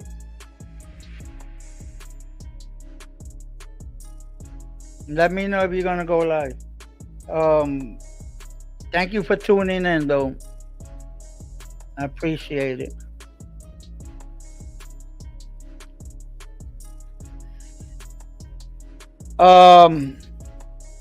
We had a nice little live. It peaked up to 15 through there. It was great. I love it.